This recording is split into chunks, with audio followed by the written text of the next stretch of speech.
November of 2008, the quiet town of St. John's in Arizona experienced a shock that would forever change its reputation.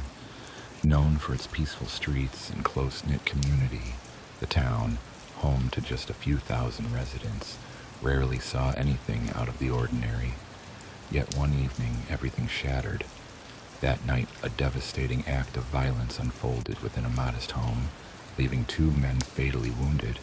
Vincent Romero, a 32-year-old devoted father, and Timothy Romans, age 39 and a longtime family friend and co-worker of Romero's, were found shot multiple times. Their bodies lay in a scene of chaos and brutality that starkly contrasted with the town's usual serenity. The disturbance was made even more disturbing by the suspect's identity, which shocked the community. The call to authorities came from a co-worker of Romans, who expressed concern when Roman's absence at work raised suspicion.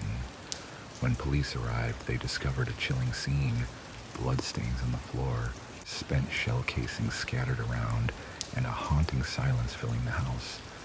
Initial hypotheses ranged from a break-in or robbery gone wrong to a personal conflict turned fatal. However, as investigators examined the evidence, inconsistencies quickly emerged.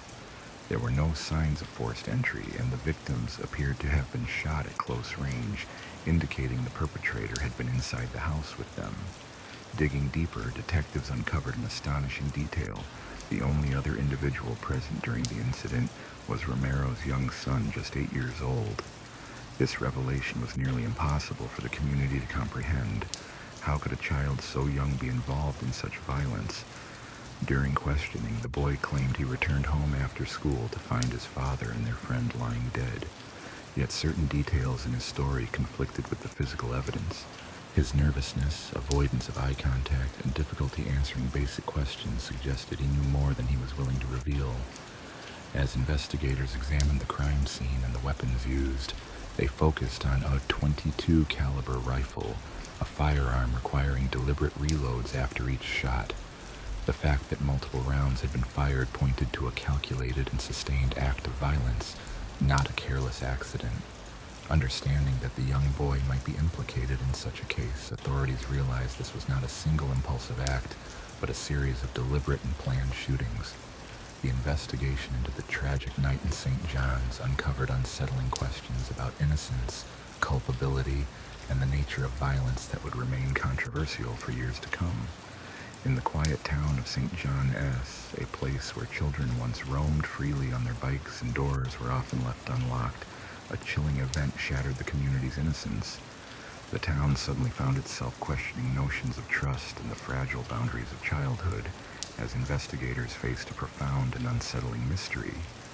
At the heart of this turmoil was an 8-year-old boy, accused of a crime that seemed almost unfathomable, a brutal act committed by someone so young. The evidence, however, was hard to dismiss. During the initial interview, authorities approached cautiously, aware that they were dealing with a child who might be traumatized. The boy maintained that he had returned home from school to discover his father already gone, an explanation that seemed flimsy and emotionally detached from the horror of finding loved ones murdered. As the investigation progressed, inconsistencies arose. When questioned about his arrival time, his responses varied, and he struggled to explain why there were no signs of forced entry. Most troubling was his apparent emotional aloofness, which contrasted sharply with the gravity of the scene. A crucial piece of evidence surfaced: a small caliber rifle, specifically a .22, commonly used in hunting small game. The firearm had been reloaded multiple times, indicating deliberate and repeated firing, not a single accidental shot. Further forensic analysis revealed traces of gunpowder residue on the boy's hands, suggesting recent exposure to firing a gun. While not definitive proof, the evidence pointed strongly toward his involvement. Yet, the legal and ethical challenges of prosecuting such a young child loomed large. In the United States, children under the age of 10 are rarely tried for serious crimes because they are generally considered incapable of fully understanding their actions, though Arizona law did not specify a strict minimum age for criminal responsibility. Law enforcement seeking guidance consulted with child psychologists and legal experts. Some argued that an 8-year-old could not comprehend premeditation or intent, key components of a murder charge, while others believed the brutality of the act indicated underlying psychological issues that could not be ignored. As pressure mounted to uncover the truth, authorities decided to conduct a second interview, this time with the child's guardian present. The officials approached him gently, aiming to build trust, and asked about his relationship with his father and any recent disagreements, hoping to gain clarity. This careful approach was designed to uncover what, if any, deeper psychological motivations might underpin the child's actions, while grappling with the profound moral and legal questions that such a case posed. At one point during questioning, the boy was directly asked if he had ever handled a firearm before. Hesitating, he cast a glance downward, nervously gripping the edge of his seat with small hands. Quietly, he revealed a startling truth. He had learned to use a rifle from his father. This disclosure transformed the entire case, shedding new light on the circumstances. Vincent Romero, described by friends as a warm yet disciplined parent, had introduced his son to shooting at a young age, believing it fostered responsibility, a common approach in rural communities where hunting is integrated into daily life. Family members explained that Romero had always warned his son to handle weapons only under supervision, emphasizing safety. However, recent days had been tense. The boy was reportedly disciplined for misbehavior, losing certain privileges. This may have fostered feelings of frustration or resentment. Could such emotional turmoil have contributed to the tragic outcome? It remained a critical question. Was it possible that in a moment of intense emotion, the boy's actions were impulsive, driven by factors beyond his comprehension? As authorities deliberated whether to press charges, the town of St. John's found itself deeply divided. Some believed the young boy was capable of cold-blooded violence and deserved justice. Others argued he was a vulnerable child, overwhelmed by exposure to firearms and lacking the maturity to fully grasp his actions. Regardless of perspective, it was clear that life in the community would never return to normal. In the aftermath of the shocking incident, St. John's became a focal point of national debate.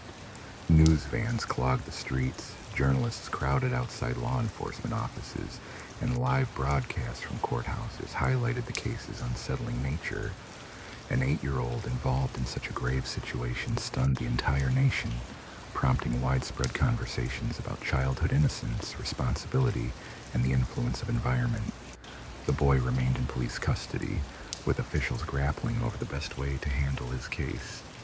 Because of his age, he could not be placed in an adult detention facility, yet the seriousness of the crime meant he could not be treated like typical juvenile offenders. He was held in a specialized juvenile detention center, separated from other children, while mental health experts and legal professionals evaluated his psychological state. What once was a peaceful, quiet town now found itself torn, some viewing the boy as a victim of inadequate upbringing or neglect, while others saw him as a perpetrator who must be held accountable. During the investigative process, more details emerged about the days leading up to the tragedy. Vincent Romero, known for his strict yet caring parenting, had recently remarried, and his new wife's role in the family also came under scrutiny.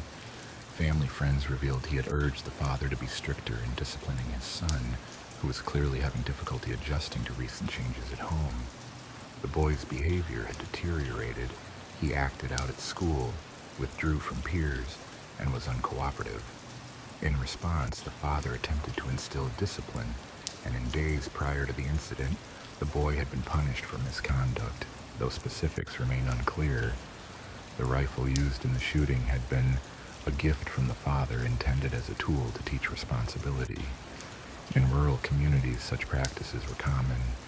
Children often learn to handle firearms from a young age, with hunting and gun ownership deeply embedded in local culture.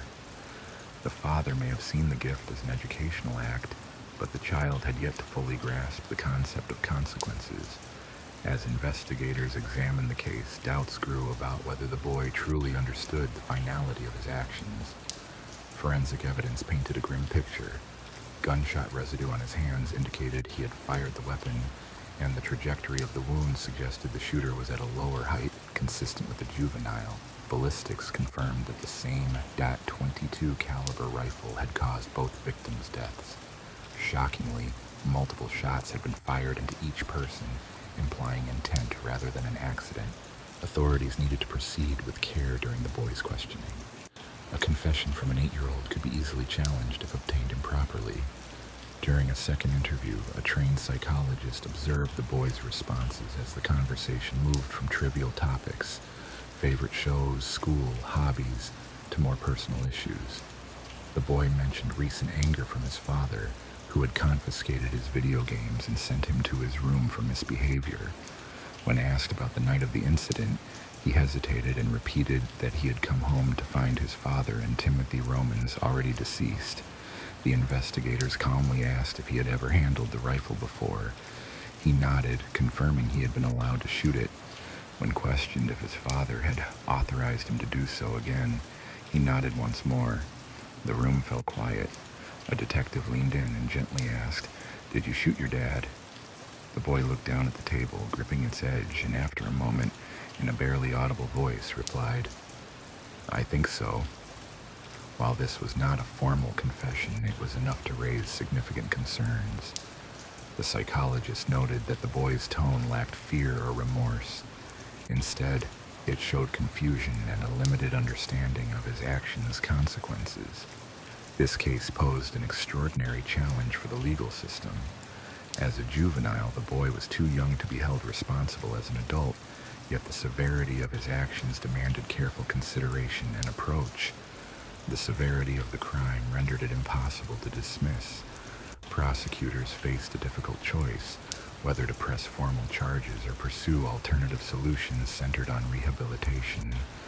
The case raised profound questions with no straightforward answers. How should society respond to a child's involvement in such unthinkable violence? Should the young offender be treated as a criminal deserving punishment, or as a victim of circumstances beyond his control? Once a once-united community, the town grew deeply divided. Some residents believed the boy deserved harsh punishment, viewing the act as deliberate and malicious, warranting justice. Others saw the tragedy as a failure of upbringing, arguing that the child was placed in a situation he was neither prepared for nor capable of understanding. As the legal process unfolded, the burden of the case weighed heavily on everyone involved. Prosecutors knew securing a conviction against an 8-year-old for such an act would be an uphill battle. The defense contended that the boy lacked genuine intent, emphasizing his limited maturity and understanding of what he had done. Within the courtroom, the boy sat motionless, his feet barely touching the floor. He appeared more like a bewildered child than a potential offender, lost in a world he could not grasp. Now, his fate was entrusted to a legal system unprepared for a case of this nature. Regardless of the final verdict, the tragedy had already left an indelible mark. 2 men had lost their lives, and a young boy's future was permanently changed. The normally peaceful town of St. John's would be forever altered by the events that unfolded. In a different locale, the peaceful town of Lannion, nestled in the eastern regions of France, faced its own harrowing tragedy during the summer of 2008. On the night of July 28th, 11-year-old Valentine Colt was brutally murdered, a crime that stunned the entire nation and attracted intense media attention. Valentine was known for his bright, cheerful nature, a passion for cycling, and an adventurous spirit.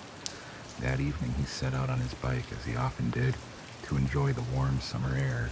Unaware of the danger he faced, his family's routine investigation turned into a frantic search when he failed to return the next morning.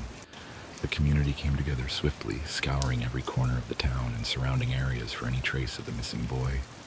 Tragically, their worst fears materialized when Valentine's lifeless body was discovered, stabbed 44 times, a level of brutality suggesting a deeply disturbed offender.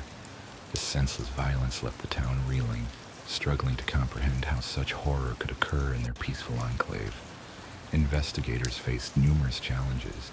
Initial efforts yielded little progress, as there were no eyewitness accounts, and the motive behind the violence remained elusive. The randomness of the attack indicated it was likely unplanned, adding to the town's unease. However, a breakthrough soon occurred when authorities made an arrest, offering a glimmer of hope amidst the despair. A drifter named Sten M. Warrett and his companion, Noella Hagel, had spent years wandering from town to town, living on society's margins. Their transient lifestyle made it difficult to track their movements, yet certain patterns aligned with the timeline of Valentine's murder.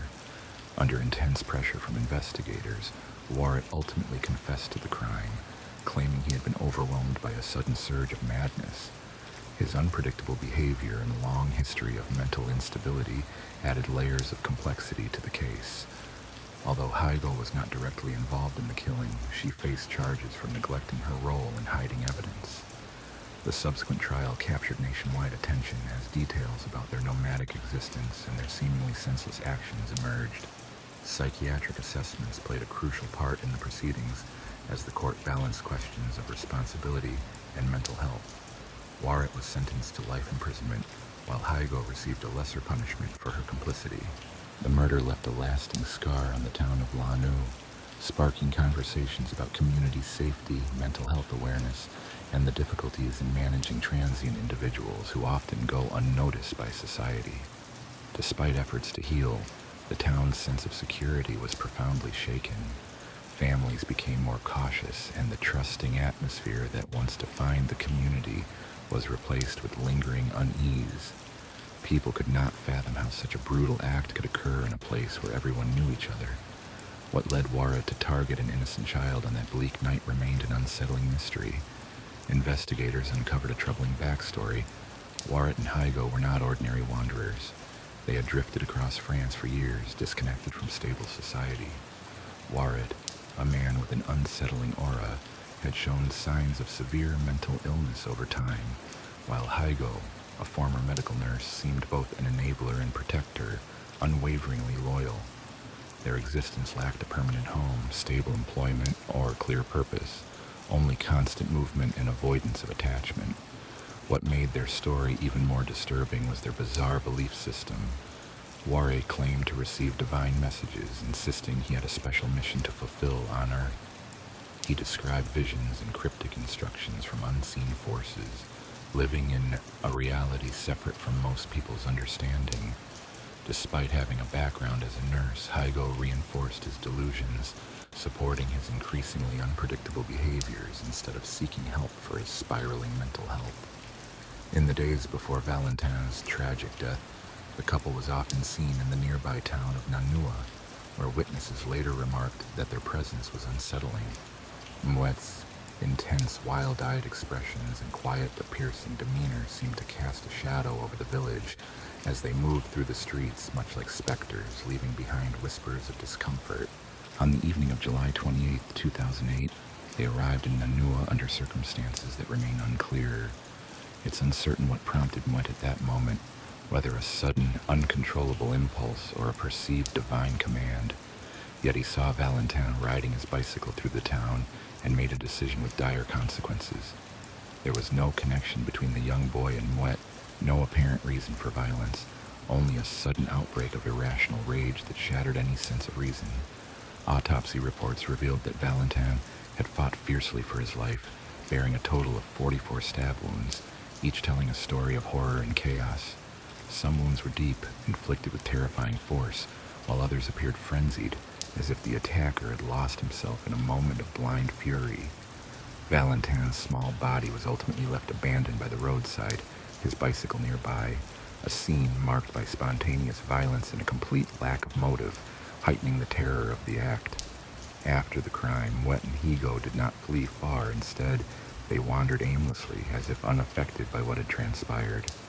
When police eventually apprehended them, they found the pair in a makeshift camp outside another small village. Mouette seemed almost removed from reality, while Higo remained eerily calm. Neither showed immediate remorse. The trial that followed drew extensive attention and became one of France's most complex legal cases in recent years. The core issue was not whether Mouette committed the act. Evidence was overwhelming. Instead, the critical question was whether he could be held legally accountable. His defense argued that he was mentally ill, suffering from severe schizophrenia, and thus incapable of understanding his actions. The prosecution, by contrast, portrayed him as aware of what he was doing despite his delusions. They pointed to the brutality of the attack, the repeated stabbings, and his failure to seek aid afterwards, arguing these signs indicated a person still capable of understanding his actions rather than someone lost entirely in hallucination. Higo's role was also carefully examined. She had not physically harmed Valentine, but her unwavering devotion to Moet appeared to have enabled his spiraling violence. Prosecutors argued that she bore a duty to intervene and seek help before his instability turned deadly.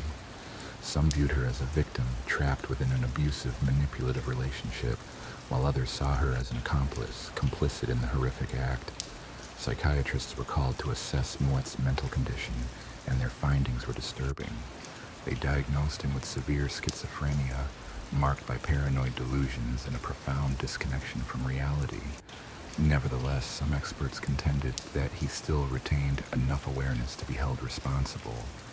The debate over his mental state persisted for months, reflecting the complex intersection of law and mental health in this tragic case. Public opinion on the Valentine case remained divided, with the family of the victim attending each hearing, their faces clouded with grief that seemed unchangeable. They recounted their son's hopes, his love for exploring new horizons, and his gentle nature, emphasizing the pain that their loss caused, especially given the brutal way he was taken from them. Justice, they believed, was essential, yet its exact form was difficult to define. As the trial approached its final stages, the core question lingered. Was this a calculated act of violence, or was it the tragic consequence of an untreated mental illness spiraling beyond control? The resolution of this question would determine whether the defendant, Moet, would spend his remaining days in incarceration or be placed in a psychiatric facility. For Valentine's loved ones, however, no verdict could restore what was lost. Their son was gone, taken by forces neither predictable nor comprehensible, and nothing could bring him back.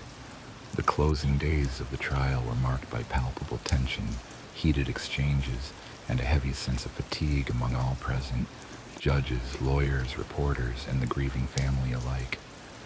The courtroom was crowded, teeming with legal experts and mourners, all awaiting the judgment that would shape the future of Moet and Noelo.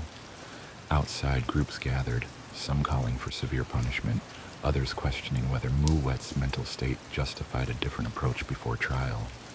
Throughout the proceedings, the prosecution argued that despite Moet's delusions, he was fully aware of his acts when he stabbed Valentine 44 times. They laid bare the ferocity of the attack, forcing the court to confront the horror inflicted on an innocent child. They pointed out his attempts to flee and hide evidence, along with his history of erratic yet purposeful behavior, as signs that he was not entirely detached from reality. If he truly believed he was obeying divine command, why had he tried to evade responsibility? Why hadn't he surrendered himself? The defense responded with a compelling counter-narrative. They brought experts who explained Moet's lifelong battle with schizophrenia, his intense paranoia, and his delusions of grandeur. They described the voices he had heard for years, convinced he was on a special mission from a higher power.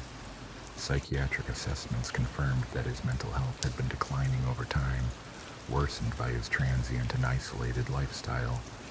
The defense argued that Moet was not a calculated murderer, but a severely ill individual who had lost control of his mind. They urged the court to recognize his insanity and exempt him from standard imprisonment, advocating instead for treatment.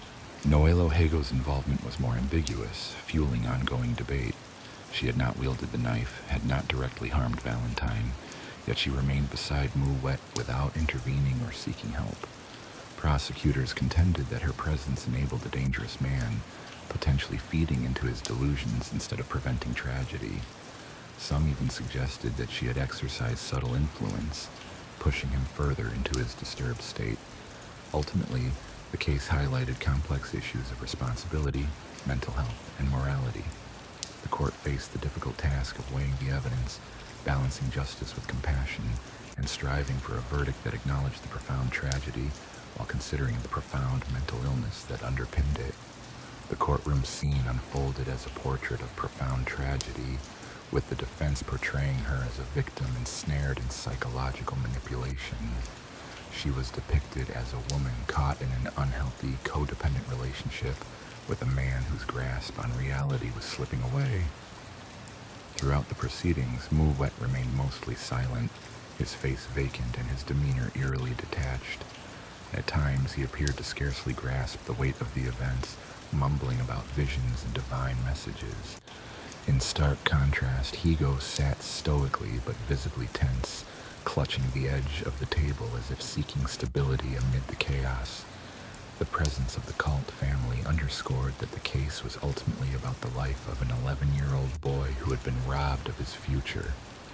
His parents shared heartbreaking testimony about their son, an energetic boy who loved riding his bike, who dreamed of exploring the world, and who had been taken from them in a moment of senseless violence.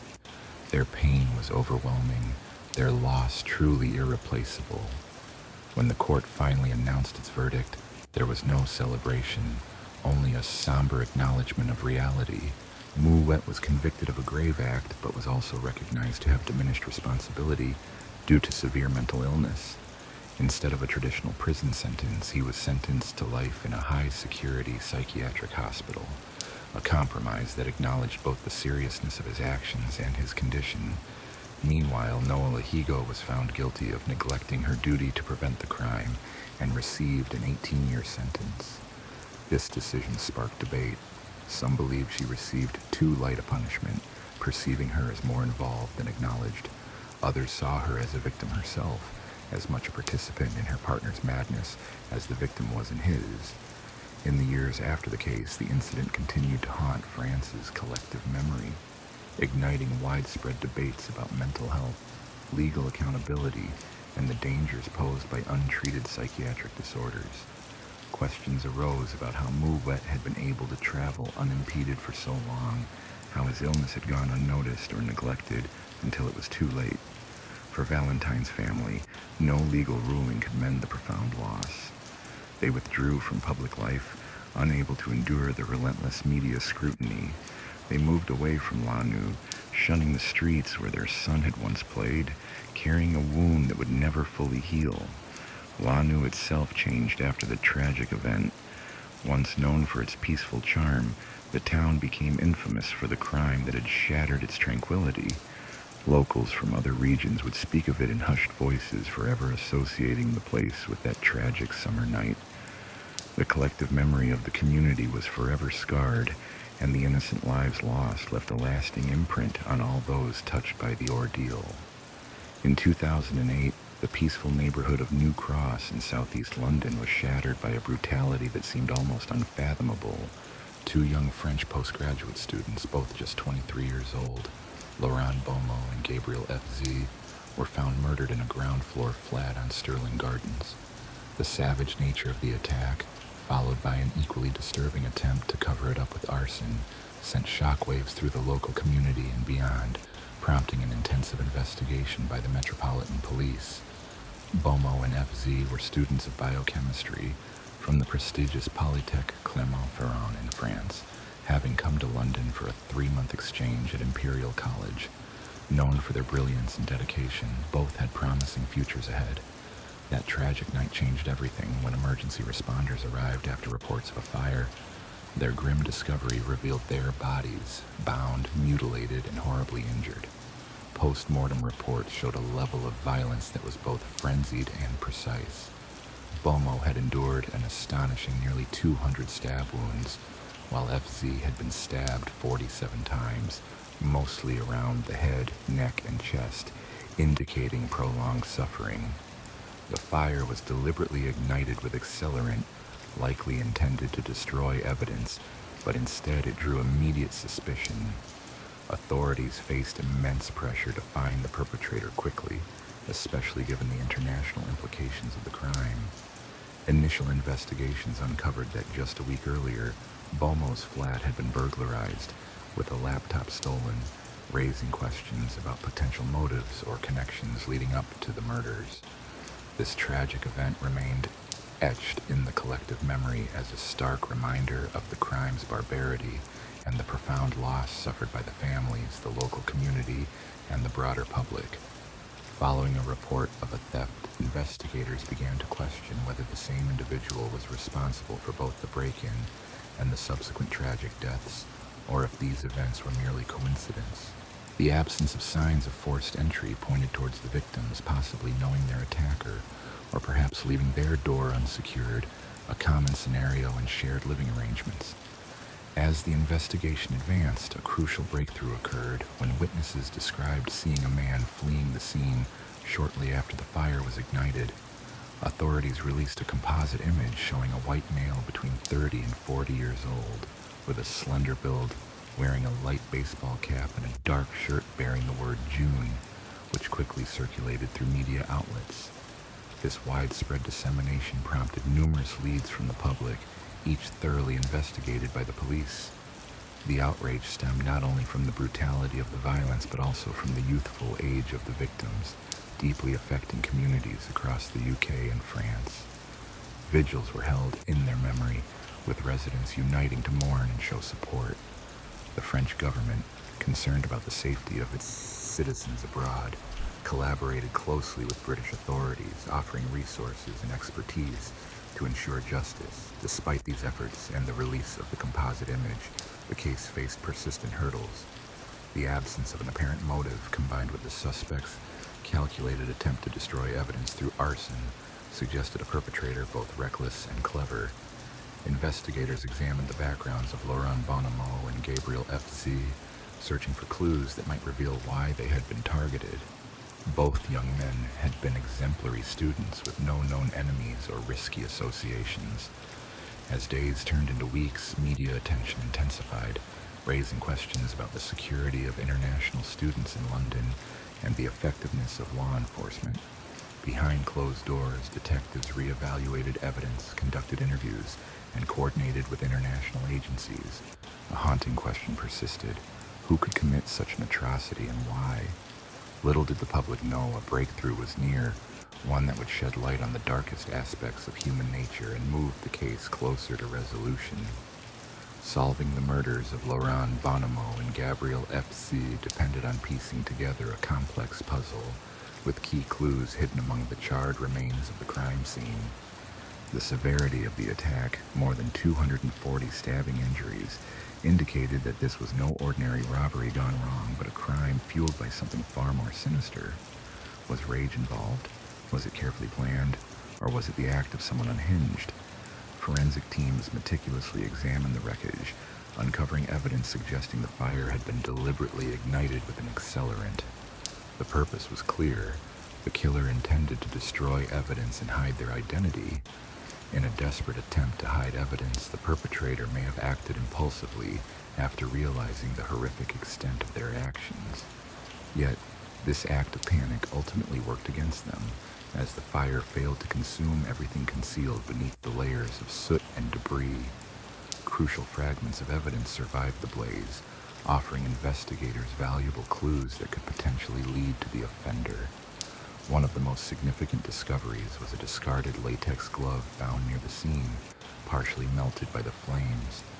Forensic scientists uncovered traces of DNA on the glove that did not belong to either of the victims, marking a crucial breakthrough. If they could identify this DNA and match it to someone in the system, they might isolate a suspect, but initially, there was no match. The perpetrator appeared to have no prior criminal record, or at least none recorded within the local database. Meanwhile, detectives sifted through CCTV footage from surrounding streets, hoping to catch a glimpse of suspicious activity on the night of the crime. Hours of footage were examined meticulously, but no immediate evidence emerged. The individual responsible had moved cautiously, avoiding main roads where cameras could track them. The only significant lead came from eyewitness accounts describing a man seen fleeing the scene, wearing a dark top with the word Juvenile printed on it. Though limited, it was a starting point for the investigation. Behind the scenes, the emotional toll on the community grew as news of the murders spread. Friends and classmates of Laurent and Gabriel expressed their grief, recalling the victims' passion for science and their bright hopes for the future. Their families back in France were in shock, struggling to comprehend how their sons, merely seeking to advance their education, had become victims of such violence. The pressure on law enforcement intensified daily. The French government closely monitored the case, demanding swift progress and justice for their citizens. In the UK media, coverage was relentless, with headlines raising questions about the safety of foreign students in London and criticizing authorities for delays in making arrests. Fears grew that a dangerous individual might be targeting students, heightening public anxiety. Investigators expanded their efforts beyond forensic evidence, probing into the victim's recent activities to uncover possible motives. Notably, Laurent Bonnemo's laptop had been reported stolen just a week before the attack, raising questions about a potential link. Was this a case of previously broken-in home or escalating violence? Detectives re-interviewed neighbors and residents, hoping to identify witnesses who might have seen something unusual. Some recalled seeing unfamiliar individuals around the building in the days leading up to the tragedy, but nothing concrete was confirmed. Others mentioned hearing noises coming from the victim's flat, yet no clear evidence emerged to clarify what had transpired in those final days. On the night of the incident, there were no apparent signs of unusual activity, and initially, no one suspected anything was amiss. However, a breakthrough occurred when authorities traced a credit card belonging to one of the victims, which had been used after their death. The transaction led detectives to a shop in South London, where security footage captured an image of the individual using the card. The man in the video was slender, with a hood pulled over his head, only partially revealing his face. Investigators believed he might be the same person witnesses saw fleeing the scene. Public release of the CCTV footage prompted an immediate response, with numerous calls identifying a suspect named Danos Sonks. A 23-year-old with a lengthy history of violent offenses, Sonks was well known to law enforcement, having been detained several times for burglary, assault, and weapons possession. Most troubling was the fact that he was released from prison just weeks prior to the murders due to a clerical mistake that allowed him to re-enter society prematurely, an error that potentially cost two young men their lives. With a name, a face, and a trail of evidence, police intensified their efforts to apprehend him. During the investigation, they uncovered that Sonks was not acting alone. He was linked to Nigel Farmer, an associate with a similarly problematic past. Together, they formed a dangerous duo whose actions had led to a brutal and tragic crime. The police knew they had to act swiftly to prevent further violence. They worked tirelessly, gathering forensic evidence, witness accounts, and analyzing CCTV footage to reconstruct the sequence of events. It appeared that the suspects had entered the victim's flat either forcibly or through an unlocked door, aiming to carry out a robbery. However, something went terribly wrong. The victims, Laurent Bonnemo and Gabriel F.C., reportedly awakened during the intrusion, possibly confronting the intruders. In response, Sonks and Farmer resorted to extreme violence, restraining the young men, inflicting brutal torture over several hours, and repeatedly stabbing them. The number of wounds, 196 on Bonnemo alone, indicated a frenzied attack driven by rage, sadism, or perhaps a twisted attempt to eliminate witnesses. As the investigation progressed, authorities sought to uncover the motives behind this savage assault and ensure the suspects faced justice before they had a chance to strike again. The perpetrators attempted to erase their traces by igniting a fire with petrol, aiming to eliminate vital forensic evidence. However, their reckless choice only expedited their downfall. The blaze attracted immediate attention, but crucial evidence, DNA, fingerprints, and even a discarded latex glove, remained intact despite the flames. A key breakthrough came when an informed witness who had viewed CCTV footage came forward. They reported hearing that Sonks had been bragging about dealing with some foreigners soon after the crime, hinting at possible xenophobic motives or at least a lack of remorse from the killers. Armed with enough evidence, law enforcement raided a South London property where Sonks was believed to be hiding. As officers entered, he tried to flee but was quickly subdued. Meanwhile, Farmer had already surrendered at a local station, claiming he had no part in the violence and that Sonks had pressured him into involvement. Yet, inconsistencies in his account and forensic findings linking him to the scene painted a different picture. Both men were deeply involved. During questioning, Sonic remained defiant, showing no remorse, his responses marked by arrogance and indifference. He denied any premeditation, insisting things simply spiraled out of control. Farmer tried to minimize his role, claiming he merely restrained the victims while Sonks committed the acts. Nevertheless, overwhelming evidence, including their use of the victims' credit cards and DNA matches, left little doubt about their guilt. The trial of Sonks and Farmer, which began in 2009, gripped the nation. Prosecutors detailed the extreme brutality of the crimes, describing how the victims, Bonomo and FZ, endured hours of torment before their lives were violently taken. It emerged that Sonks, a career criminal with a history of violent offenses, had been wrongly released from prison just weeks before the attack due to a clerical mistake. Had he remained in prison, the two students might still be alive. Defense attorneys attempted to shift blame, with Farmer claiming he was pressured into cooperation by Sonks. However, the jury wasn't convinced. After a harrowing trial, both men were convicted. Sonks received a life sentence with a minimum of 40 years, making his eventual release highly unlikely. Farmer was sentenced to a similarly severe term, as his attempt to downplay his involvement failed to influence the court. For the families of Laurent Bonomo and Gabriel FZ, justice was finally achieved, yet no punishment could restore their loved ones. This case became a stark reminder of the risks of violent crimes, intensifying discussions about flaws in the justice system, particularly regarding how Sonks had been released despite his criminal record. Despite his troubled past marked by violence, he was released back onto the streets, raising ongoing questions about the justice system's ability to prevent further tragedy. The murders of Laurent Bonomo and Gabriel FZ remain among the most shocking and senseless crimes in recent British history, with the victims' once cozy flat in South London now serving as a stark reminder of the brutality they endured. Friends, family, and peers continue to honor their memories, not as mere victims of violence, but as talented young individuals whose promising futures were abruptly stolen by unimaginable cruelty. This case also prompts a deeper reflection. How many other dangerous individuals have evaded scrutiny, and how many innocent lives might have been protected if justice had arrived earlier? Turning to a different tragic event, in the early hours of September 19th, 2008, the peaceful town of Ishan in northern Singapore was shattered by a chilling discovery. Police responded to a call from Block 349 on Ishan Avenue 11, where they found a woman's lifeless body at the foot of the building. What investigators uncovered next was horrifying. The scene inside a nearby apartment was even more disturbing.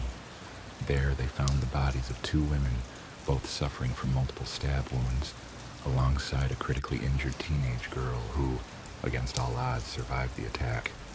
The apartment's occupant, 42-year-old Wang Shijian, was swiftly taken into custody at the scene.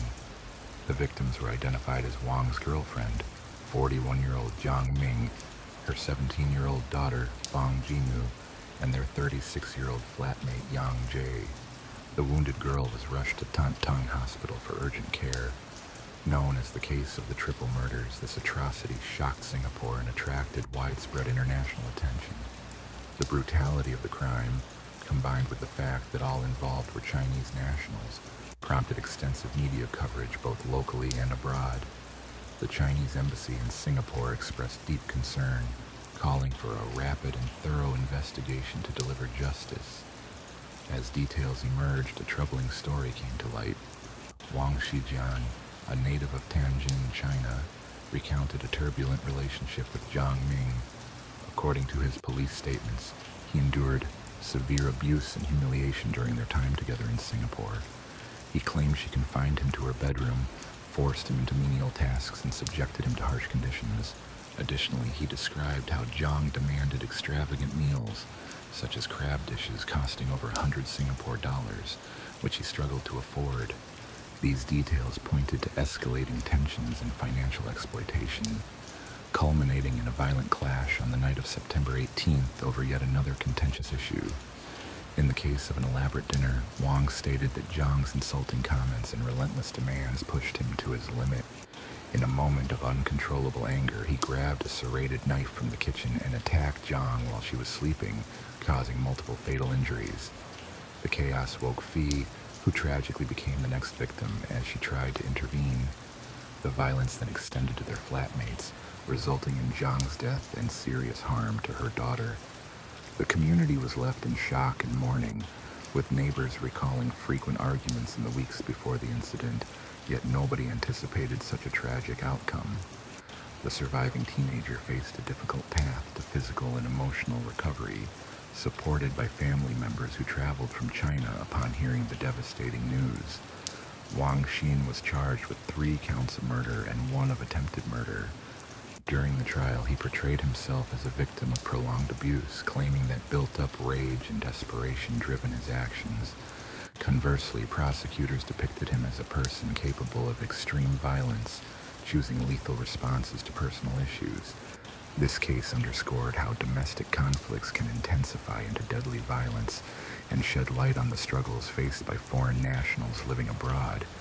It prompted discussions about the availability of support systems for those in abusive relationships and the importance of community intervention before situations escalate into tragedy.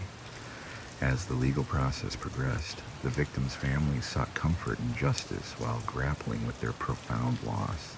The case served as a stark reminder of how fragile human relationships can be, especially when deep-seated problems remain unaddressed. Investigators carefully reconstructed the sequence of events leading up to the murders, interviewing neighbors, collecting forensic evidence, and examining Wang's past to understand fully what transpired within that seemingly ordinary flat, which had become a gruesome scene of violence. Wang's relationship with Zhang Mang was tense, yet outsiders saw a couple struggling to build a life abroad.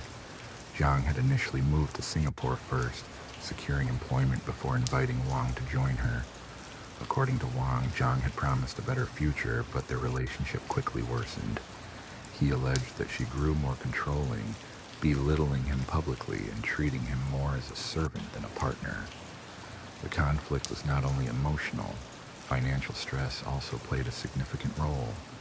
Wang, who lacked stable work, was often pressured to fund Zhang's lavish lifestyle, which involved expensive meals and costly gifts beyond their means. He later claimed he felt trapped both financially and emotionally, unable to escape the growing cycle of humiliation. However, Zhang's friends and acquaintances painted a different picture. They described her as a confident, independent woman who had worked hard to establish herself in Singapore. They dismissed Wang's claims of mistreatment, suggesting instead that jealousy and possessiveness fueled his accusations. Some recalled instances hinting at Wang's erratic behavior, possibly underlying his capacity for violence. On the evening of September 18, 2008, tensions reached a breaking point. The couple argued over money once again, with Zhang criticizing Wang for not providing sufficiently. Wang later admitted that something inside him snapped as he felt utterly powerless and humiliated, deciding that Zhang had to be removed. In the early hours, Mr. Wang took a serrated knife from the kitchen with deadly intent. Unaware of the impending violence, Zhang was peacefully asleep in her bedroom when he entered, driven by uncontrolled rage. Without warning, he began stabbing her repeatedly, leaving her with barely any chance to defend herself before she succumbed. The brutal commotion, however, did not stay unnoticed for long. Fang Jinu, disturbed by the noise, rushed into the room and was stunned to see her mother covered in blood. Before she could call for help, Wang turned his weapon on her, stabbing her over a dozen times. The 15-year-old girl collapsed, gravely injured, as Wang stood over her, his clothes and hands smeared with blood. Realizing that his violent outburst had not gone entirely undetected, Wang's attention shifted to the neighboring room. Yang Ji and her young daughter had woken up to the chaos. Yang, who was renting a room there, instinctively tried to shield her child from danger. Yet Wang, now fully consumed by his fury, saw them as obstacles. He burst into their room and launched another ferocious assault. The teenage girl desperately fought back but was quickly overpowered, stabbed multiple times to ensure her silence. With the remaining witnesses subdued, Wang faced a critical choice. He could flee or craft a false scene to make it seem as if Jiang was responsible for the violence before ending his own life. In a hurried attempt to mislead authorities, he wiped parts of the knife and cleaned the apartment. Then, he dragged Fang Jinu's body toward the window, intending to stage a jump in panic. However, his haste was his undoing. Instead of pushing her from the window, he accidentally pushed Jiang's already lifeless body over the railing. Her body fell with a sickening thud in the courtyard, instantly discovered by a neighbor. Meanwhile, the injured girl clung to life, crawling toward the apartment's entrance, leaving a trail of blood. Neighbors, alarmed by the sounds and the sight of the fall, responded immediately. They found her struggling to breathe and urgently called emergency services. When officers arrived, they found Wang in a dazed state, sitting amidst the chaos. Unresisting, he appeared hypnotized by the terrible act he had committed. Forensic investigators carefully examined the scene, collecting DNA, fingerprints, and analyzing blood patterns across the apartment. The extent of violence was staggering. Walls, floors, and furniture stained with blood, with each victim bearing multiple stab wounds indicative of a rare and uncontrollable rage. Wang was taken into custody without resistance as the surviving girl was rushed for emergency surgery. Despite sustaining serious injuries, she managed to provide police with vital information before losing consciousness. Her testimony clearly identified Wang as the sole perpetrator, shattering his false claim that Jiang had been responsible for the killings prior to her own tragic end. The community and investigative units were left in shock. Residents who knew Jiang and her daughter as kind, friendly individuals who never caused trouble found it hard to believe such brutality had taken place among them. This devastating event prompted many to become more cautious, with neighbors who previously felt safe now locking their doors more securely at night. News of the murder quickly spread through media outlets across Singapore and China, capturing widespread attention. The Chinese embassy stepped in to support the victim's family, helping coordinate arrangements to retrieve the bodies and facilitate their repatriation. The case also ignited discussions about the complexities of living abroad, especially when cultural differences and financial dependencies create tension within personal relationships. Meanwhile, Wang Xijian sat in detention, the full weight of his actions settling in. The sequence of financial disputes, personal slights, and mounting frustrations had erupted into a violence that could not be undone. Now he faced Singapore's rigid justice system, known for its strict sentencing of violent crimes. His upcoming trial was inevitable, and with clear evidence against him, the outcome was virtually certain. The legal proceedings commenced amid a tense courtroom, reflecting the profound impact of the murders on both local and international communities. Prosecutors presented their case convincingly, backed by forensic proof, witness testimonies, and Wang's own confession, leaving little doubt about his guilt. The most significant witness was Yang Jie, a 15-year-old girl and the youngest victim. She had suffered multiple stab wounds, severe blood loss, and deep psychological scars, but survived to describe her ordeal. Her composed yet fragile recounting of waking to screams, seeing Wang covered in blood, and desperately fighting for her life was both harrowing and pivotal. Her testimony made it impossible to doubt Wang's guilt.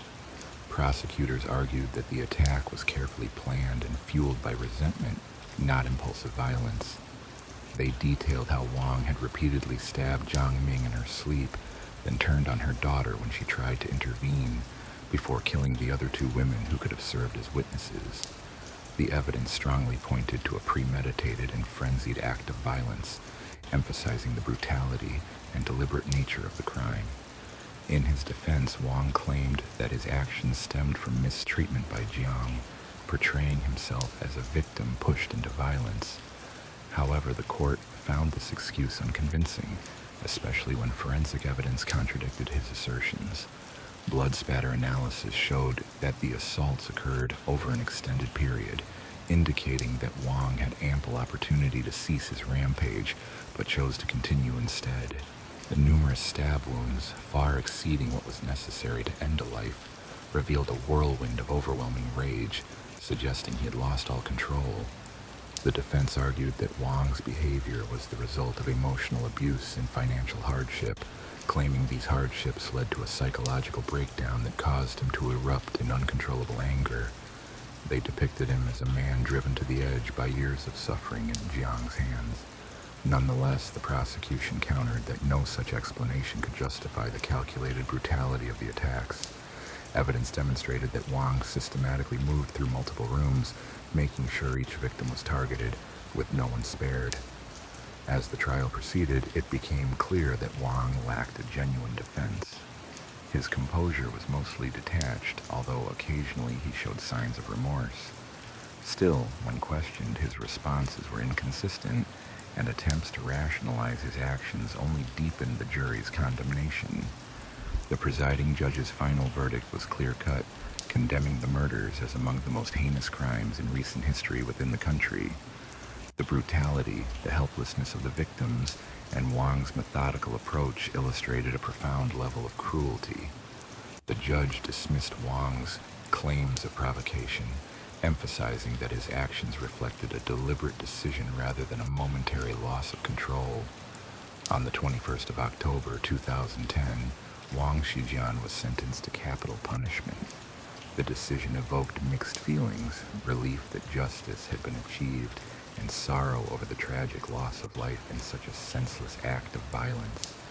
In a country where the death penalty is applied for the most severe offenses, Wang's punishment was deemed appropriate for the severity of his actions. The families of the victims mourned deeply, mourning not only Jiang, but also her daughter Finu, a young woman with her entire future ahead of her. Her family struggled with grief, trying to come to terms with the trauma endured while supporting her surviving relatives. The repercussions of this case resonated both within Singapore and China, reaffirming Singapore's reputation for swift, firm justice. In China, the incident sparked discussions about risks faced by nationals living abroad, especially within relationships marked by imbalance of power. Ultimately, this case serves as a stark reminder of the devastating consequences that unchecked violence can produce, and the importance of justice in the face of such tragedy. Long-standing personal conflicts can result in devastating consequences long after the initial dispute. The case involving the ISU killings remains one of the most harrowing and brutal crimes in Singapore's history. The apartment where the tragedy unfolded was eventually rented out again. However, residents continued to remember the horrifying events that had taken place. Those who once felt secure in their surroundings became more vigilant, recognizing how domestic disagreements, if left unresolved, could spiral into extreme and senseless acts of violence. For Wang Shijian, there was no chance for redemption. His name became forever associated with brutality, and his crime marked a dark chapter in the island nation's criminal record.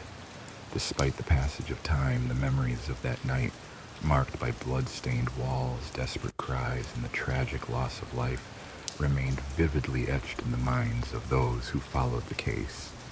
It was a tragedy impossible to undo, a horror never to be forgotten. In a different part of the world, on the early morning of December 7th, in 2008, the normally quiet suburb of Parfield Gardens in Adelaide, South Australia, became the scene of a shocking criminal inquiry. Police responded after neighbors reported hearing disturbing noises and calls for help from a modest brick residence on Moffin Road. What they discovered inside was a scene of unimaginable horror, later called the House of Horrors. Upon entering, officers were overwhelmed by the foul smell of decay and filth. The home was in complete disorder, garbage piled high, rotting food scattered across surfaces, and walls stained with grime. Yet, the most heartbreaking discovery was in a dimly lit back room where 4 children between the ages of 2 and 7 were found huddled together on a soiled mattress. They appeared emaciated, covered in dirt, with signs of severe neglect and abuse. Near them was their mother, 26-year-old Angela Smith, who was incoherent and under the influence of substances, while her 30-year-old partner, Robert Jones, was apprehended attempting to escape. Both were immediately detained. Further investigation revealed the full extent of the children's suffering. Medical examinations showed that they had endured prolonged malnutrition, physical abuse, and emotional trauma. Their small bodies bore bruises, burns, and cuts, many injuries appearing to be weeks old. The eldest, a 7-year-old girl, had multiple untreated fractures indicative of repeated assaults. Residents expressed both shock and disbelief, pointing out that although they had occasionally heard noises, they had no idea of the extent of suffering happening inside the home. Many admitted to hearing the children cry, but assuming it was typical childhood behavior.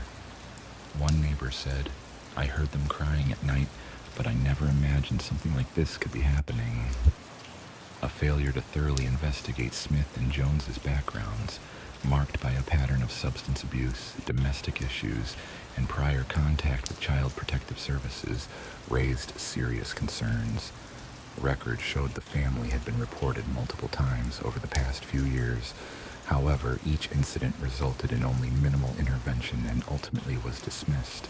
This neglect prompted questions about the effectiveness of the child welfare system and whether more decisive action could have prevented the ongoing suffering of the children involved. The story quickly grabbed media attention, transforming the Parfield Gardens house into a national symbol of horror. Public outrage surged, with many advocating for urgent reforms to child protection policies and stricter oversight of families deemed at risk. Across the city, communities held vigils to rally support for the children and to demand justice. In subsequent months, Smith and Jones faced several charges, including serious offenses related to neglect and harm.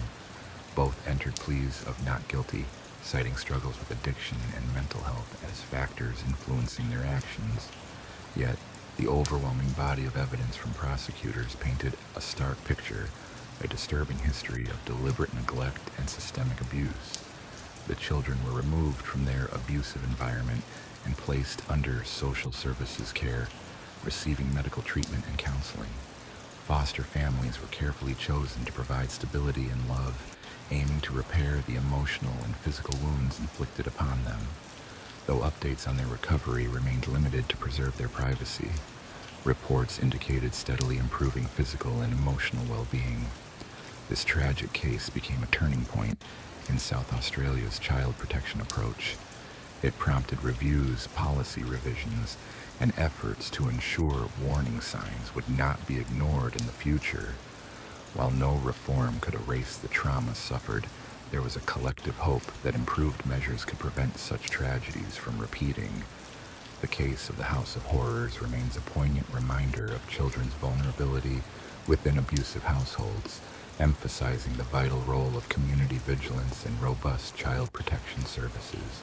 The legal proceedings against Angela Smith and Robert Jones garnered widespread attention, sparking intense debate across media platforms about systemic failures. Many questioned how authorities had failed to recognize the signs, how the cries for help had gone unheard, and whether warnings had been prematurely dismissed. As the case unfolded, evidence highlighted a disturbing pattern of cruelty, reinforced by testimonies from social workers, healthcare professionals, and acquaintances, illustrating a system that had inadvertently allowed such suffering to persist. The courtroom was filled with a heavy silence as images of the children's suffering were displayed. The prosecution argued that Smith and Jones knew exactly the harm they caused, but deliberately continued their actions, driven by a destructive mix of drug dependency, cruelty, and complete disregard for human life.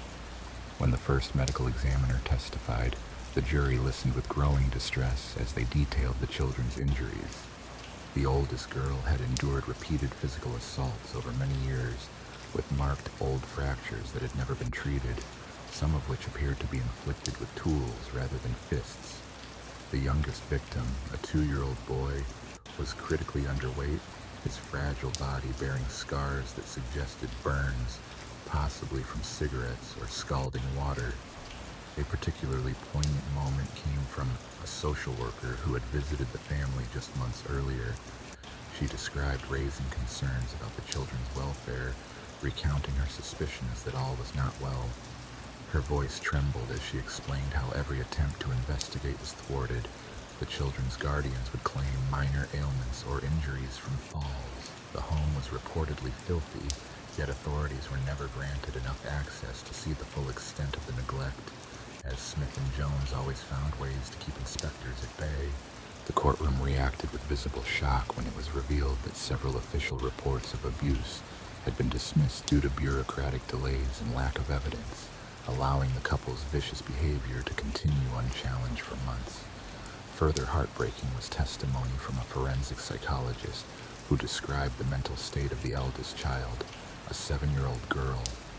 She had been conditioned to accept the abuse as normal, never showing emotion when questioned about her injuries because she believed mistreatment was how all children were meant to be treated. The defense attempted to shift blame onto the victim's own troubled histories, claiming that Smith suffered a difficult childhood marked by abuse and that her circumstances left her unable to care properly for her children. Jones's lawyer argued that his client was battling severe depression, which contributed to substance abuse and reactive violence. However, the public showed little sympathy, as their drug dependencies did not justify the suffering inflicted on the young victims. Witnesses noted that while the children were starving and neglected, the adults prioritized their drug habits, spending money on substances rather than on their children's needs. They had been confined in rooms for days, subjected to brutality instead of affection. Midway through the trial, a particularly disturbing piece of evidence surfaced, underscoring the depths of the children's ordeal, a reminder of the prolonged and systemic failure to protect them.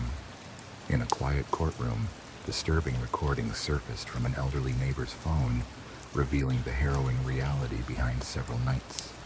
The neighbor, an older woman living nearby, had begun to record after hearing unsettling noises emanating from the house during late hours. One such recording captured a child's voice pleading desperately, "Please, Mommy, please stop," followed by the sound of something heavy striking flesh. Another recording featured a low, slurred voice, presumably that of Smith, muttering threateningly, "Shut up before I make you shut up for good."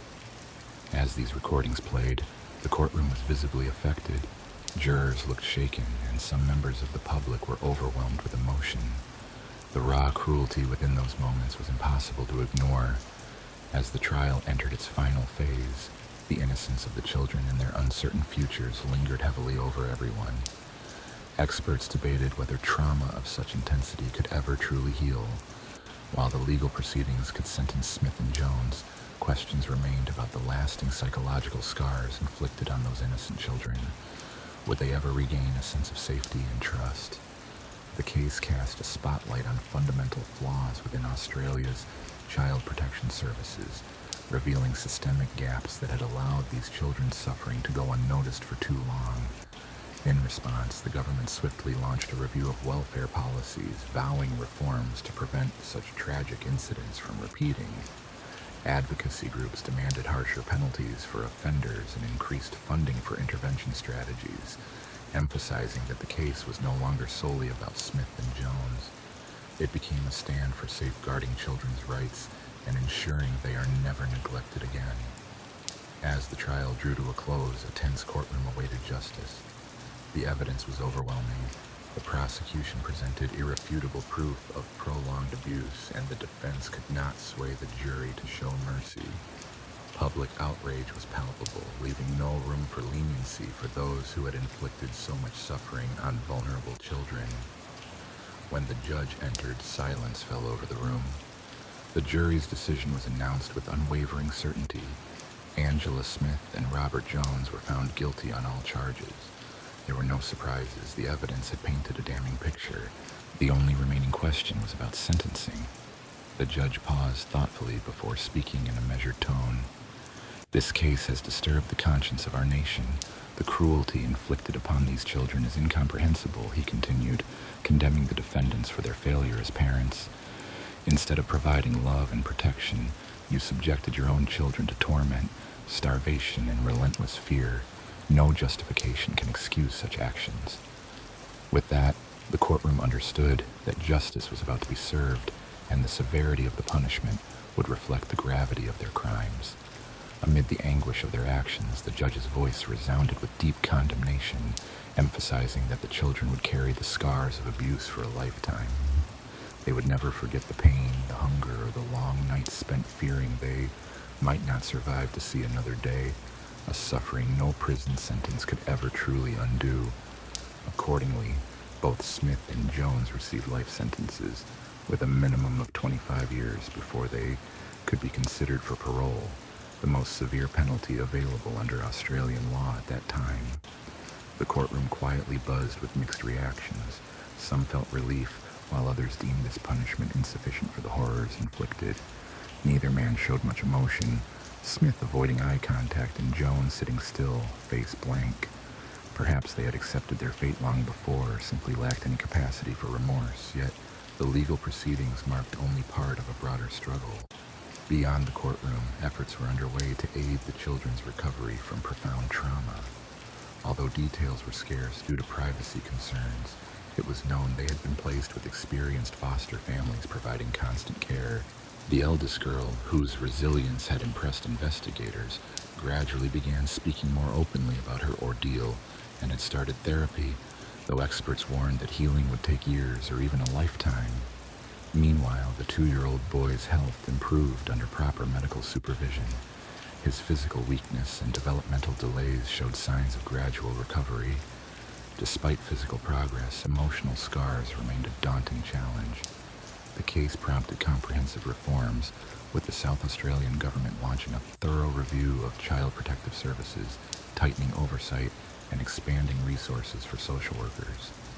Failures that had allowed the abuse to go unnoticed were scrutinized, resulting in new policies aimed at addressing reports more promptly and effectively. Public advocacy grew stronger.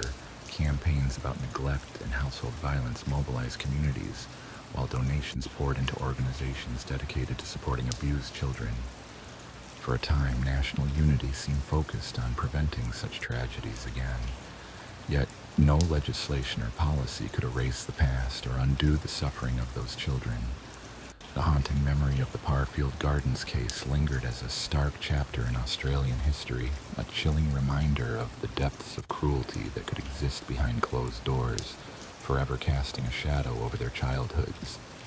Beyond the doors of confinement, the repercussions of a system that failed to intervene in time became painfully evident. Smith and Jones found themselves imprisoned behind cold, unyielding walls, living out their own personal hell, far removed from the world they once terrorized. Although their journey toward healing would be long and arduous, one certainty remained: they would never again have to endure the horrors of that house of nightmares. In March of 2008, an unsettling and unusual case emerged in the rural town of Ballara, Victoria. Julian Buchwald, a 22-year-old local, reported that he and his 17-year-old girlfriend, Carolyn Watson, had been abducted by a group of masked individuals while they were on a picnic. The couple claimed they were taken to a distant location where they endured a traumatic 6-day ordeal before eventually escaping. Initially, their story suggested they had been targeted by a satanic cult for unknown reasons. Buchwald and Watson described being blindfolded, restrained, and psychologically tormented, then left in the wilderness to navigate through thick bushland without food or appropriate clothing. Their accounts stirred fear and outrage within the community, prompting authorities to launch a thorough investigation, deploying considerable resources to identify the alleged perpetrators. However, as detectives examined the case more closely, inconsistencies began surfacing. Forensic evidence from the scene did not match the victims' descriptions. There were no signs of a struggle at the abduction site, and the physical injuries did not align with their claims. Witnesses also reported seeing Buchwald purchasing supplies that would later be linked to the area where the couple said they were held captive. Under mounting suspicion, Buchwald's story started to unravel. Faced with mounting contrary evidence, he eventually admitted that the entire kidnapping had been fabricated. His motive was a misguided attempt to test Watson's loyalty and evoke sympathy. He had orchestrated the entire scenario, going to great lengths to stage the abduction and manipulate his girlfriend into believing they were in genuine danger. The revelation shocked the community. What was thought to be a terrifying crime committed by a dangerous cult was, in fact, a meticulously planned deception by someone trusted by the victim. The case raised significant concerns about the use of police resources and how false reports can distort public perception and safety. In August of 2009, Julian Buchwald was convicted of kidnapping and false imprisonment. His sentencing reflected the seriousness of his actions and the deep psychological toll inflicted on Carolyn Watson. This case served as a stark reminder of how deceit can have serious consequences and highlighted the importance of diligent investigation to uncover the truth. For Watson, the quest to uncover the truth was a deeply painful experience, leaving her with emotional wounds that lingered long after the incident. She had fallen victim to an elaborate deception crafted by someone she loved and trusted, resulting in a profound sense of betrayal and shattered confidence. This incident also affected the wider community, which grappled with the fallout as unnecessary fears were stirred and attention was diverted away from genuine cases needing police focus.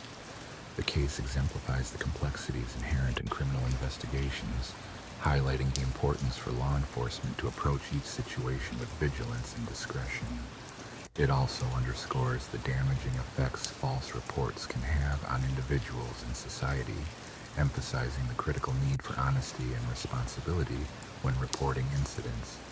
As investigators pieced together the details of Julian Buchwald and Carolyn Watson's alleged abduction, inconsistencies in their story grew more obvious. Initially, media outlets described them as victims of a terrifying and mysterious event. However, as authorities delved deeper, suspicion shifted towards Buchwald himself. Significant resources were allocated to find the supposed kidnappers, including extensive searches of the Victorian bushland for evidence of cult activity, hidden camps, or discarded restraints, the supposed tools used in the crime. Yet, despite this broad effort, nothing was discovered. No tracks, no signs of others' presence, only the couple's footprints leading into the wilderness. Though early doubts arose among police, they refrained from dismissing the case outright, requiring concrete evidence before questioning Buchwald's involvement. Interviews with the couple were repeated several times, with Watson remaining consistent in her account. She was clearly shaken, but truly believed they had been kidnapped and abandoned. Buchwald's responses, however, became increasingly uncertain upon questioning. He initially claimed they had been ambushed, blindfolded, and thrown into a vehicle, but when asked for specifics, where they had been held, how they escaped, why the kidnappers targeted them, his answers became vague and inconsistent. Minor details shifted with each retelling, raising suspicion. The forensic analysis reinforced these doubts. Specialists found the knots in the ropes used to bind them suspiciously loose, suggesting they could have been easily escaped from. Soil samples from the area where the couple claimed to have been abandoned showed no signs of a struggle or any evidence of multiple individuals' presence. Furthermore, investigators discovered that the exact type of rope used had actually been purchased by Buchwald himself, casting serious doubt on his story. Just days before the purported abduction, authorities examined surveillance footage from local stores and gas stations, uncovering further incriminating details. A clerk in the nearby town of Churchill reported selling camping supplies, bottled water, energy bars, and a small knife to a man matching Buchwald's description. These items were later discovered near the location where the couple had been held during their 6-day captivity. Instead of directly confronting Buchwald, investigators decided to pursue a different strategy. They shifted their focus from logistical questions to examining his emotional state during questioning. As they probed his feelings, he grew increasingly defensive, claiming that others were trying to discredit him.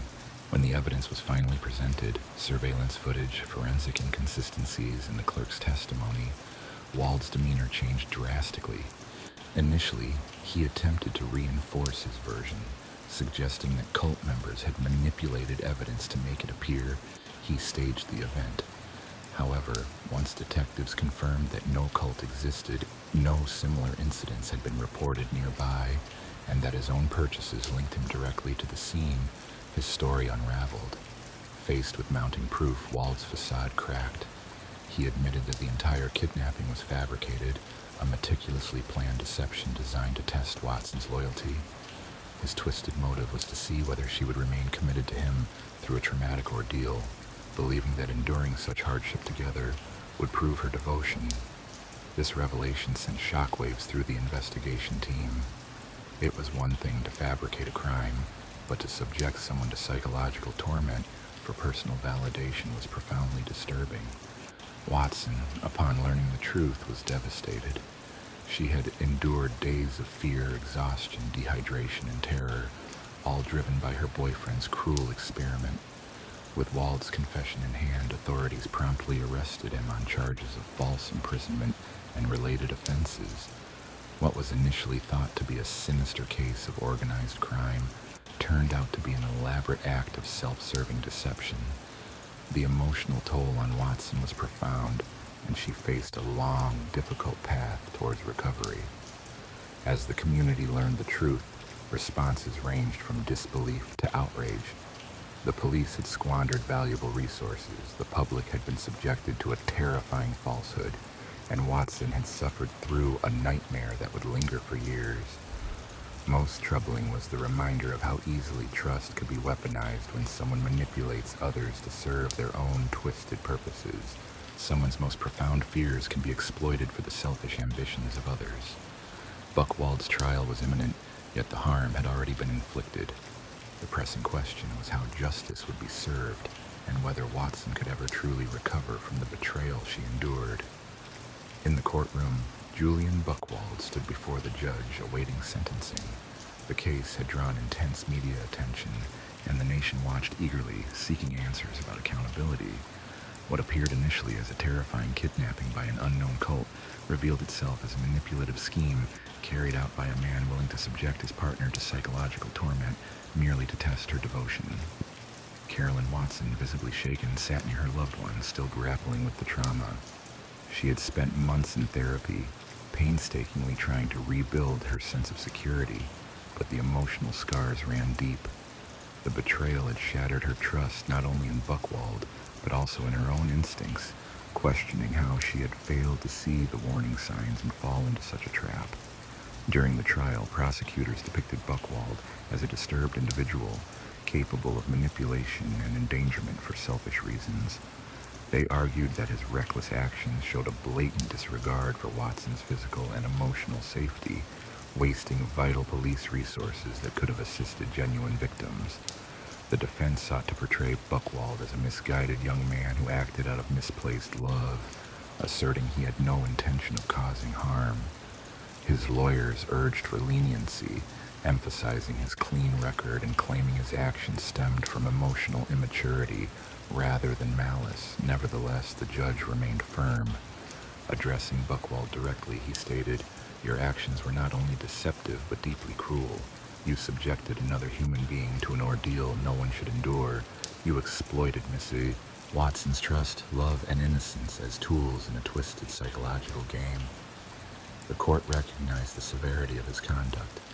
The judge sentenced Buchwald to 7 years in prison, with a minimum of 5 before parole eligibility. While this punishment reflected the gravity of his crime, it could not undo the harm done to Watson. As Buchwald was taken away in handcuffs, he cast a final glance at her, seeking some sign of forgiveness, but Watson refused to meet his gaze. Her decision was final. She understood that he was no longer part of her universe, and she was determined to move forward, leaving the betrayal behind. After the trial, Watson gradually began rebuilding her life, enrolling in university and focusing on her education. She surrounded herself with supportive friends and family, but the emotional scars persisted. Trust proved difficult. Even simple interactions like walking alone at night or meeting new people triggered feelings of unease and a lingering fear that the world was no longer a safe place. The case captivated the public as well, prompting wider discussions about emotional manipulation and controlling behaviors. It revealed how abuse often extends beyond physical harm to include psychological tactics, which are sometimes less visible but equally damaging. Advocacy groups highlighted Watson's story to push for stronger legislation against emotional abuse, emphasizing that such covert forms of coercion can be as devastating as violence, yet often go unnoticed. Over time, Watson found a measure of healing. She sought comfort in helping others, volunteering with organizations dedicated to supporting survivors of coercive relationships. Her painful experiences transformed into a source of resilience, serving as proof that she had survived and escaped, and that she would never allow herself to be manipulated again. Meanwhile, Buchwald faded into obscurity following his release after serving his sentence. Despite the strict parole conditions, he was forever stained by his actions. The public recognized him for what he truly was, someone willing to shatter another person's sense of safety for his own corrupt desires. The case of Julian Buchwald and Carolyn Watson remains one of Australia's most perplexing crime stories, an account of love distorting into manipulation, trust deeply broken by deception, yet a survivor who refused to be defined by her trauma. In early June of 2008, the peaceful town of Embong in Sulu, Philippines, was unexpectedly thrust into the national limelight through a daring kidnapping that stunned the nation's media. CES Dryland, an experienced journalist working with ABS-CBN, and her team members Jimmy Anderon and Angelo Valderrama, were abducted by the infamous Abu Saf Group, a militant organization known for its history of abductions and violence. The team had traveled to Sulu in hopes of securing an exclusive interview with a senior leader of the group, aiming to uncover insights into their operations and motives. Accompanied by Professor Octavio Dampo of Tao State University, who had arranged the meeting, they believed they were about to undertake an important journalistic effort. However, their journey took a dangerous turn when their vehicle was intercepted by armed militants. The group swiftly overpowered the team, confiscating their equipment and personal belongings before forcing them into the dense jungles of Sulu. The abduction of a prominent journalist and her crew ignited widespread fear and outrage across the nation, raising questions about security and extremism in the region. The incident quickly drew widespread media attention and prompted immediate intervention from both local and national authorities. The group responsible, known for their brutal practices and ransom-driven kidnappings, demanded a significant sum in exchange for the hostages' release. Initial reports indicated that the ransom ranged from 10 million to 30 million Cuban pesos, roughly equating to between $410,000 and $630,000 US. The severity of the situation was heightened by the group's history of violence and their brutal treatment of captives held for extended periods. As negotiations unfolded, the kidnappers unexpectedly released Valderrama on June 12, 2008, after a ransom payment of 100,000 Cuban pesos, about $2,250. This act was seen as a gesture of good faith, possibly intended to encourage further payments for the remaining hostages. The militants issued a final warning, threatening to execute Dryan and Encarna if their demands were not met by June 17th. This deadline added urgency to the negotiations, intensifying pressure on authorities and families alike. Behind the scenes, a complex network of mediators, including local officials and intermediaries familiar with the group's operations, worked tirelessly to secure the hostages' safe release. Senator Lauren Lagarda, leveraging her regional connections, played a crucial role in facilitating communication between the captors and the authorities, striving for a peaceful resolution without further violence. On June 17, 2008, Dryan and Encarna were released unharmed. The details surrounding their freedom remained unclear, with conflicting reports about whether a ransom was paid. Some sources suggested financial incentives may have been offered, while official statements from government officials and news agencies emphasized that no ransom was exchanged, prioritizing strategic negotiations and assurances instead. Following their release, Dryan publicly reflected on their experience, acknowledging that their approach had been reckless. She revealed that they had been betrayed by someone who initially appeared to offer assistance. This highlighted the risks journalists face in volatile regions and underscored the importance of strict security measures. The incident sparked broader discussions about the ethical responsibilities of media professionals, balancing the pursuit of compelling stories against personal safety. The 2008 abduction served as a stark reminder of the unstable security landscape in parts of the Philippines and the ongoing threat posed by groups like Abu Sa. Despite these dangers, the resilience and determination of journalists persisted, many enduring long days in captivity, deep within the jungles of Sulu, all driven by a desire to uncover the truth, regardless of the risks involved.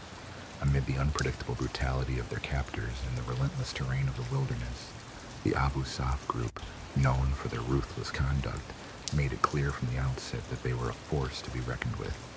Equipped with assault rifles and clad in tough combat gear, these militants controlled an environment in which they held the advantage. By expertly navigating the dense foliage and twisting trails, they used the terrain to prevent any chance of escape, turning the wild into a secure prison. Initially, Dryland and her team were blindfolded and transported to an isolated location. They endured hours of stumbling through uneven ground, their hands bound tightly behind their backs. The oppressive jungle environment became both a confinement and an instrument of torment. The oppressive humidity, thick with the stench of damp earth and decaying plant matter, combined with relentless mosquito swarms, tested their endurance as mosquitoes bit exposed skin. The captives were poorly supplied with food and water, just enough to sustain them, but leaving them weakened and dependent on their captors for survival. The captors' cruelty extended beyond physical suffering to psychological torment. The militants played mind games, maintaining a constant atmosphere of fear. Younger fighters whispered among themselves, occasionally giggling as they gazed at the prisoners, their intentions unclear. At night, the jungle was filled with distant gunfire and sounds of violence, a constant reminder that danger was ever present. For Dryland, who had reported from zones of conflict for years, the violence she saw now struck close to home. She had interacted with rebels and armed forces alike, yet now she was entirely at the mercy of her captors. Early on, the kidnappers made their demands clear by reaching out to her employer, demanding a ransom between 10 and 30 million Cuban pesos, roughly 410,000 to 630,000 US dollars. The company's policy of refusing to pay ransoms only intensified the militants' frustrations. They increased their threats, warning of severe consequences if their demands went unmet. In a cruel tactic, they allowed the hostages to speak with their families, heightening emotional distress. Dryland's voice trembled during her calls. She reassured loved ones that she was safe, despite feeling anything but. She begged them to stay strong and trust the negotiators working unseen behind the scenes, yet inside she was consumed by despair. Every passing moment chipped away at her hope of survival, questioning if she would ever escape the jungle alive. The situation shifted unexpectedly when the militants decided to release the youngest hostage, 23-year-old Angelo Valderrama. As the least experienced member of the team, they viewed him as a bargaining chip. They demanded a modest ransom of 100,000 Cuban pesos, about 2,250 US dollars, significantly less than the original demands. This tactical move was designed to pressure authorities into believing that the remaining captives might be released as well, leveraging his release to advance their negotiations. On June 12th, after additional funds were paid, Valderrama was released. Found disoriented but unharmed, he had been left in a remote area where local officials eventually rescued him. His release briefly reignited hope but also heightened anxiety over the remaining captives. This event demonstrated that the captors, the Abu Sayyaf group, were willing to negotiate, yet they clearly expected financial demands to be met. As the deadline for the ransom approached, the militants grew more threatening. They issued a stark ultimatum. If the ransom was not delivered by June 17th, they would carry out their threat to execute Dryland and the other captives. Their message was unambiguous: pay the ransom or witness the loss of lives. This threat increased pressure on the negotiators, making the resolution more urgent than ever. In response, Senator Loren Lagarda, who maintained ties with influential figures in Minda, stepped into the mediation effort. His role was largely behind the scenes, working through trusted intermediaries linked to local leaders and familiar with Abu Sayyaf's inner workings. These contacts tirelessly applied their relationships and knowledge to de-escalate the situation, aiming to secure the captives' release while avoiding encouraging further kidnappings. Meanwhile, Dryland and her fellow captives remained unaware of the tense negotiations unfolding outside. They could only sense that time was swiftly running out. The militants' behavior became increasingly unpredictable, with some members contemplating grim scenarios should the deadline pass. Their discussions hinted at the possibility of killing the hostages either as a warning or as part of their strategy. Dryland, a journalist committed to uncovering the truth, found herself confronting harsh realities of her mortality. By June 16th, the situation was at its most volatile. Negotiators faced a critical decision, knowing that official positions claimed no ransom would be paid. Yet rumors persisted of unofficial exchanges, perhaps through clandestine channels or disguised as board and lodging fees, being used to get around official restrictions. That night, the hostages could hardly find rest. The jungle was enshrouded in darkness, disturbed only by the relentless hum of insects and the distant sounds of wildlife. Silent prayers filled Dryland's mind as she grappled with the terrifying possibility that the following 24 hours might be her last. June 17, 2008, was a decisive day. The tense atmosphere had reached its peak, and every passing moment edged closer to a potentially tragic outcome. Dryland, along with Jimmy, Carrion, and Professor Octavio Dampo, endured 9 exhausting days in captivity, subjected to psychological strain from the uncertainty of their fate. The Abu Sayyaf militants had clearly warned that failure to meet their ransom demands would result in the hostages' deaths. As dawn broke over the dense forests of Sulu, a palpable shift in the captors' mood was evident. The militants appeared more agitated, speaking in nervous, urgent whispers. The jungle that had served as their prison now felt like a deadly trap, with every rustle of leaves, distant bird call, and the faint click of rifles being adjusted magnified in the tense silence. The captives sensed that the moment of decision was imminent, and the atmosphere was thick with the weight of unresolved uncertainty. Inside her team, nerves fluttered despite their efforts to maintain composure, as horrifying tales of previous captives beheaded when negotiations failed haunted their minds. They understood that once the abductors, the extremist group, set a deadline, bluffing was impossible. Their ruthlessness was well known. The only uncertainty was whether the assurances brokered by negotiators had secured their safety, or if they were about to face their worst fears.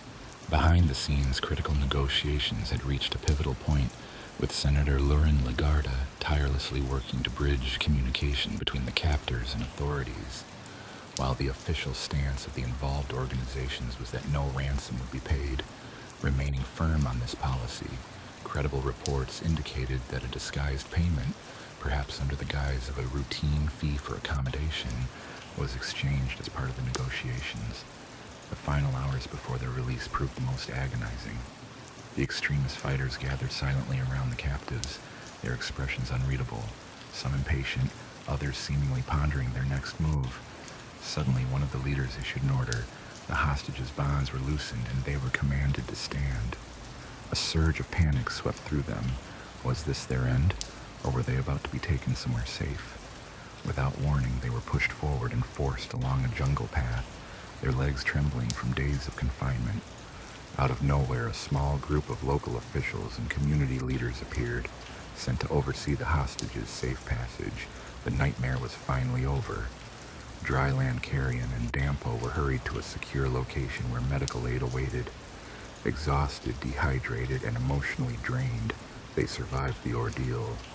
Once able, Dryland contacted her family, voice trembling as she reassured them of her safety.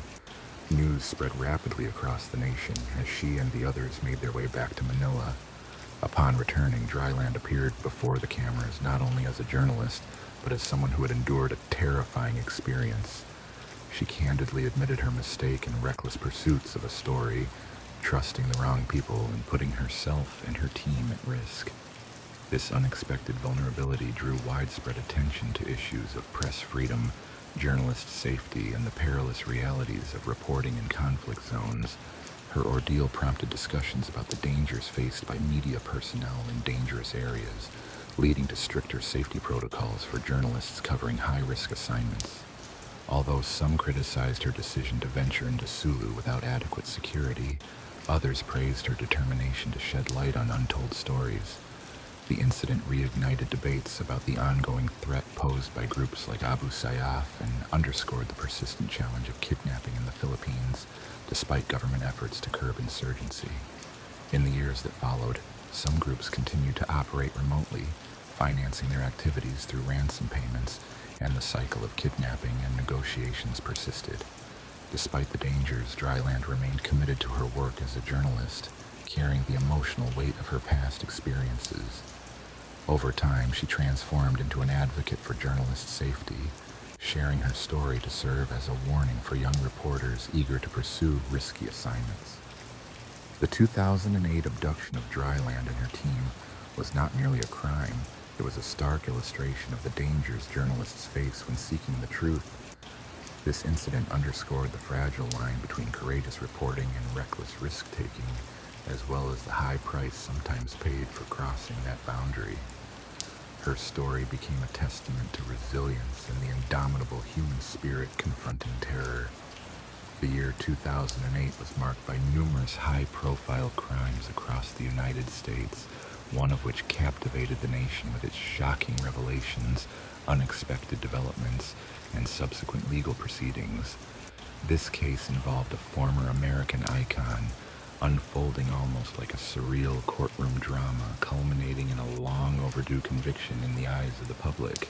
On the night of September 13, 2007, inside the luxurious Palace Station Hotel and Casino in Las Vegas, a group of men stormed into a small room. Among them was a man who had once been one of the most renowned football players in the country, Orenthal James Simpson. Once a celebrated NFL star and Hollywood actor, Simpson was known for his controversial trial for a crime that gripped the nation. This time, however, he was not fleeing from accusations of violence. According to eyewitness accounts, surveillance footage, and court testimonies, Simpson had orchestrated an armed robbery to recover sports memorabilia he believed had been stolen from him. The items included personal collectibles, signed footballs, and other valuable sports artifacts once belonging to him. Tipped off that the memorabilia was being held by two dealers, Alfred Beardsley and Bruce Frong, Simpson entered a hotel room at Palace Station with a small group. Outraged over the theft of his personal belongings, Simpson decided to take matters into his own hands. He gathered some trusted associates and approached the room, ostensibly to negotiate over the items. However, witnesses later described how the situation rapidly escalated. At least two of Simpson's companions were armed. What followed was a violent confrontation, with the assembled men threatening the memorabilia dealers and demanding they remain still as they ransacked the room. Shocked, one of the dealers recalled how Simpson, once beloved, barked orders with authority, asserting control over the situation. The entire ordeal lasted only a few minutes, but it left a lasting impression on all involved. Following the incident, the consequences quickly rippled through society, with law enforcement promptly launching an investigation. Within just a few hours, authorities identified Simpson as the mastermind behind the operation. By the third day after the theft, he was detained and faced a range of serious allegations, including armed robbery, kidnapping, conspiracy, and assault with a dangerous implement. His arrest caused nationwide shock. It had been more than a decade since his infamous 1995 trial, during which he was acquitted of charges related to the deaths of his ex-wife and her friend. That case had captivated America, with televised chases, tense courtroom moments, and a verdict that deeply divided public opinion. For many who had followed his story, it was surreal to see Simpson embroiled in legal trouble once more, this time for a seemingly reckless act in a Las Vegas hotel. Media outlets swiftly covered his arrest, broadcasting his mugshot repeatedly, and hosting panels debating whether justice would finally be served. Old wounds from the previous trial reopened for some, as Simpson's earlier acquittal had become a symbol of controversy. Now he faced the real prospect of years behind bars, as prosecutors aimed to ensure accountability. The charges carried the potential for life imprisonment, reflecting the gravity of the offense involving stolen property and issues of entitlement and power. Simpson insisted he was innocent, claiming he was only retrieving items that were rightfully his, and that no crime had taken place, merely a misunderstanding that had escalated. However, evidence told a different story. Witnesses testified against him, and recordings surfaced, capturing Simpson's voice commanding the men to seize everything and forbidding anyone from leaving. As the trial loomed, The courtroom prepared for another high-profile confrontation, one that would stand in stark contrast to the infamous 1995 case. This time, the justice system had a firmer grip on him, and the world watched, anxious to see if Simpson's past would repeat itself or if the law would deliver its verdict. As the sentencing date approached, the severity of the charges became undeniable, signaling a pivotal moment for Simpson and the nation alike. A prominent legal team managed to secure his release this time, but the circumstances were markedly different. The evidence against him was overwhelming. Multiple witnesses, including the victims themselves ready to testify, supported the prosecution. Audio recordings captured his voice giving orders to seize the memorabilia, while surveillance footage showed him entering and leaving the scene. This case was not based on speculation or bias. It was a straightforward matter of armed robbery and abduction. The prosecution aimed to prove that he had deliberately orchestrated the crime and was fully aware of the weapons involved, leaving little room for doubt. Despite the mounting evidence, the accused remained resolute. He insisted he was only trying to recover his belongings, denying any involvement in orchestrating violence or unauthorized use of weapons. He claimed to have been unaware that his accomplices brought firearms into the hotel room and portrayed the incident as a misunderstanding fueled by frustration upon discovering his possessions were with memorabilia traders. However, the legal system in Nevada showed little patience with these assertions.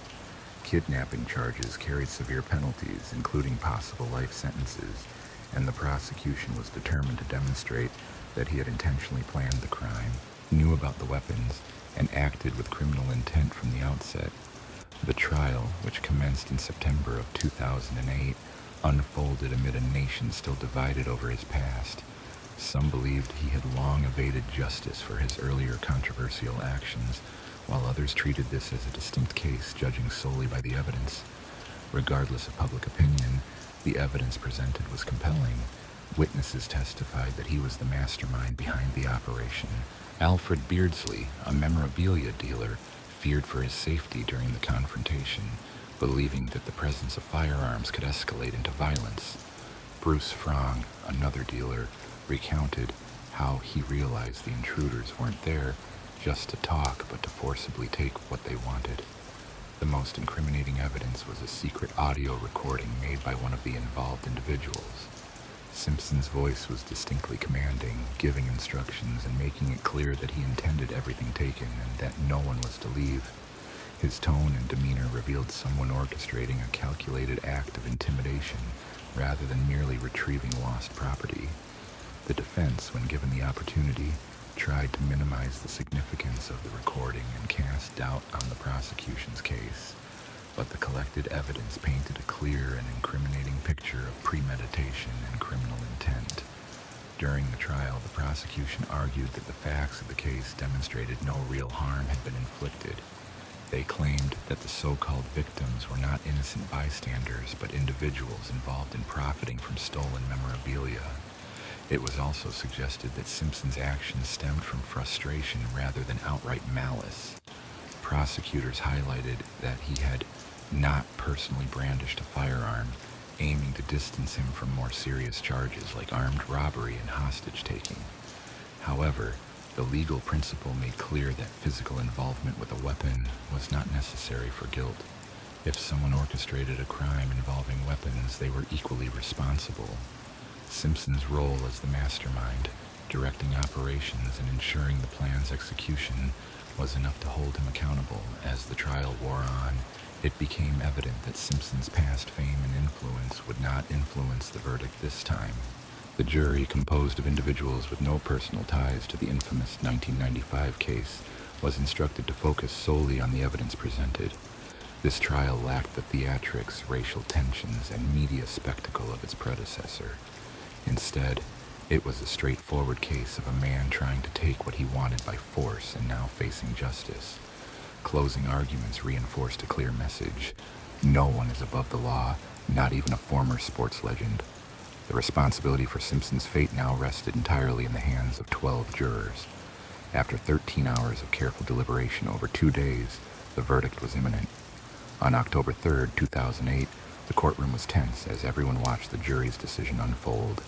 Simpson, dressed in a dark suit and seated at the defense table, appeared composed but visibly nervous. When the foreman began reading the verdict, the seriousness of the moment became undeniable. Each count was announced, and with each, the word guilty echoed throughout the room. Simpson was convicted on all 12 charges, including armed robbery, kidnapping, assault with a deadly weapon, conspiracy, and coercion. For someone who had once been acquitted from one of the most publicized legal cases in American history, this represented a profound downfall. Gone were the prominent attorneys, like Johnny Cochran, and the elaborate defense teams. This time, the jury's decision was based solely on the weight of the evidence, which they found impossible to ignore. As the verdict was delivered, Simpson showed little outward emotion, but those close to him could sense the profound reality settling in. On a day when his chances of leniency were non-existent, he faced a sentencing that would likely imprison him for many years. When the final determination was announced and the jury found him culpable, he sank slightly in his seat, fully aware his life was forever altered. The sentencing process occurred 2 months later in December of 2008, with Judge Jackie Glass emphasizing that the case was about holding him accountable, not about past grievances. She remarked that he had acted with arrogance, believing he could handle the situation without facing repercussions. Ultimately, she sentenced him to 33 years behind bars, with the chance for parole after 9 years. For the first time in his life, O.J. Simpson was no longer a free man. He was immediately taken into custody and transported to Lovelock Correctional Center in Nevada to begin serving his term. The public found the irony striking. 13 years to the day after he was acquitted in the Nicole Brown, Simpson, and Ron Goldman murder trial, he was now convicted of a different offense and sentenced to decades of incarceration. Reactions to the verdict divided sharply. Some saw justice long delayed, viewing it as retribution for an individual who had previously evaded consequences. Others regarded it as a tragic fall from grace, an American icon brought low by his own conduct. Regardless of perspective, one fact remained clear. Once celebrated as a football star and media darling, Simpson's legacy had become a cautionary tale about entitlement, recklessness, and the illusion of being above the law. In the years after his imprisonment, Simpson gradually faded from the public eye. He spent his time behind bars, occasionally garnering attention through interviews or appeals, but he was no longer the larger-than-life figure he once was. When he was finally granted parole in 2017, having served 9 years, he was released quietly, without fanfare or media celebrations. His departure from prison was subdued, almost overlooked in an ever-moving world. Simpson's name is now forever intertwined with 2 vastly different trials and a reputation permanently scarred. Once a legendary athlete and popular entertainer, he is ultimately remembered as a man whose choices carried him from fame to disgrace. Turning to a different tragedy, on the early hours of May 29, 2008, the peaceful villages of Trisje and Lipnik Gorja, nestled in Bosnia and Herzegovina's TSLA canton, were shattered by a horrific act of violence. A man named Thomas Petrovich launched a deadly rampage, leaving 6 people dead and 1 injured. This tragic event not only devastated the local community, but also raised critical questions about mental health awareness and the effectiveness of intervention efforts in preventing such violence. The day before the attack, tensions within the Petrovich household had escalated alarmingly. His wife, whose identity remains private, confided in her sister about the increasing threats and abuse she faced.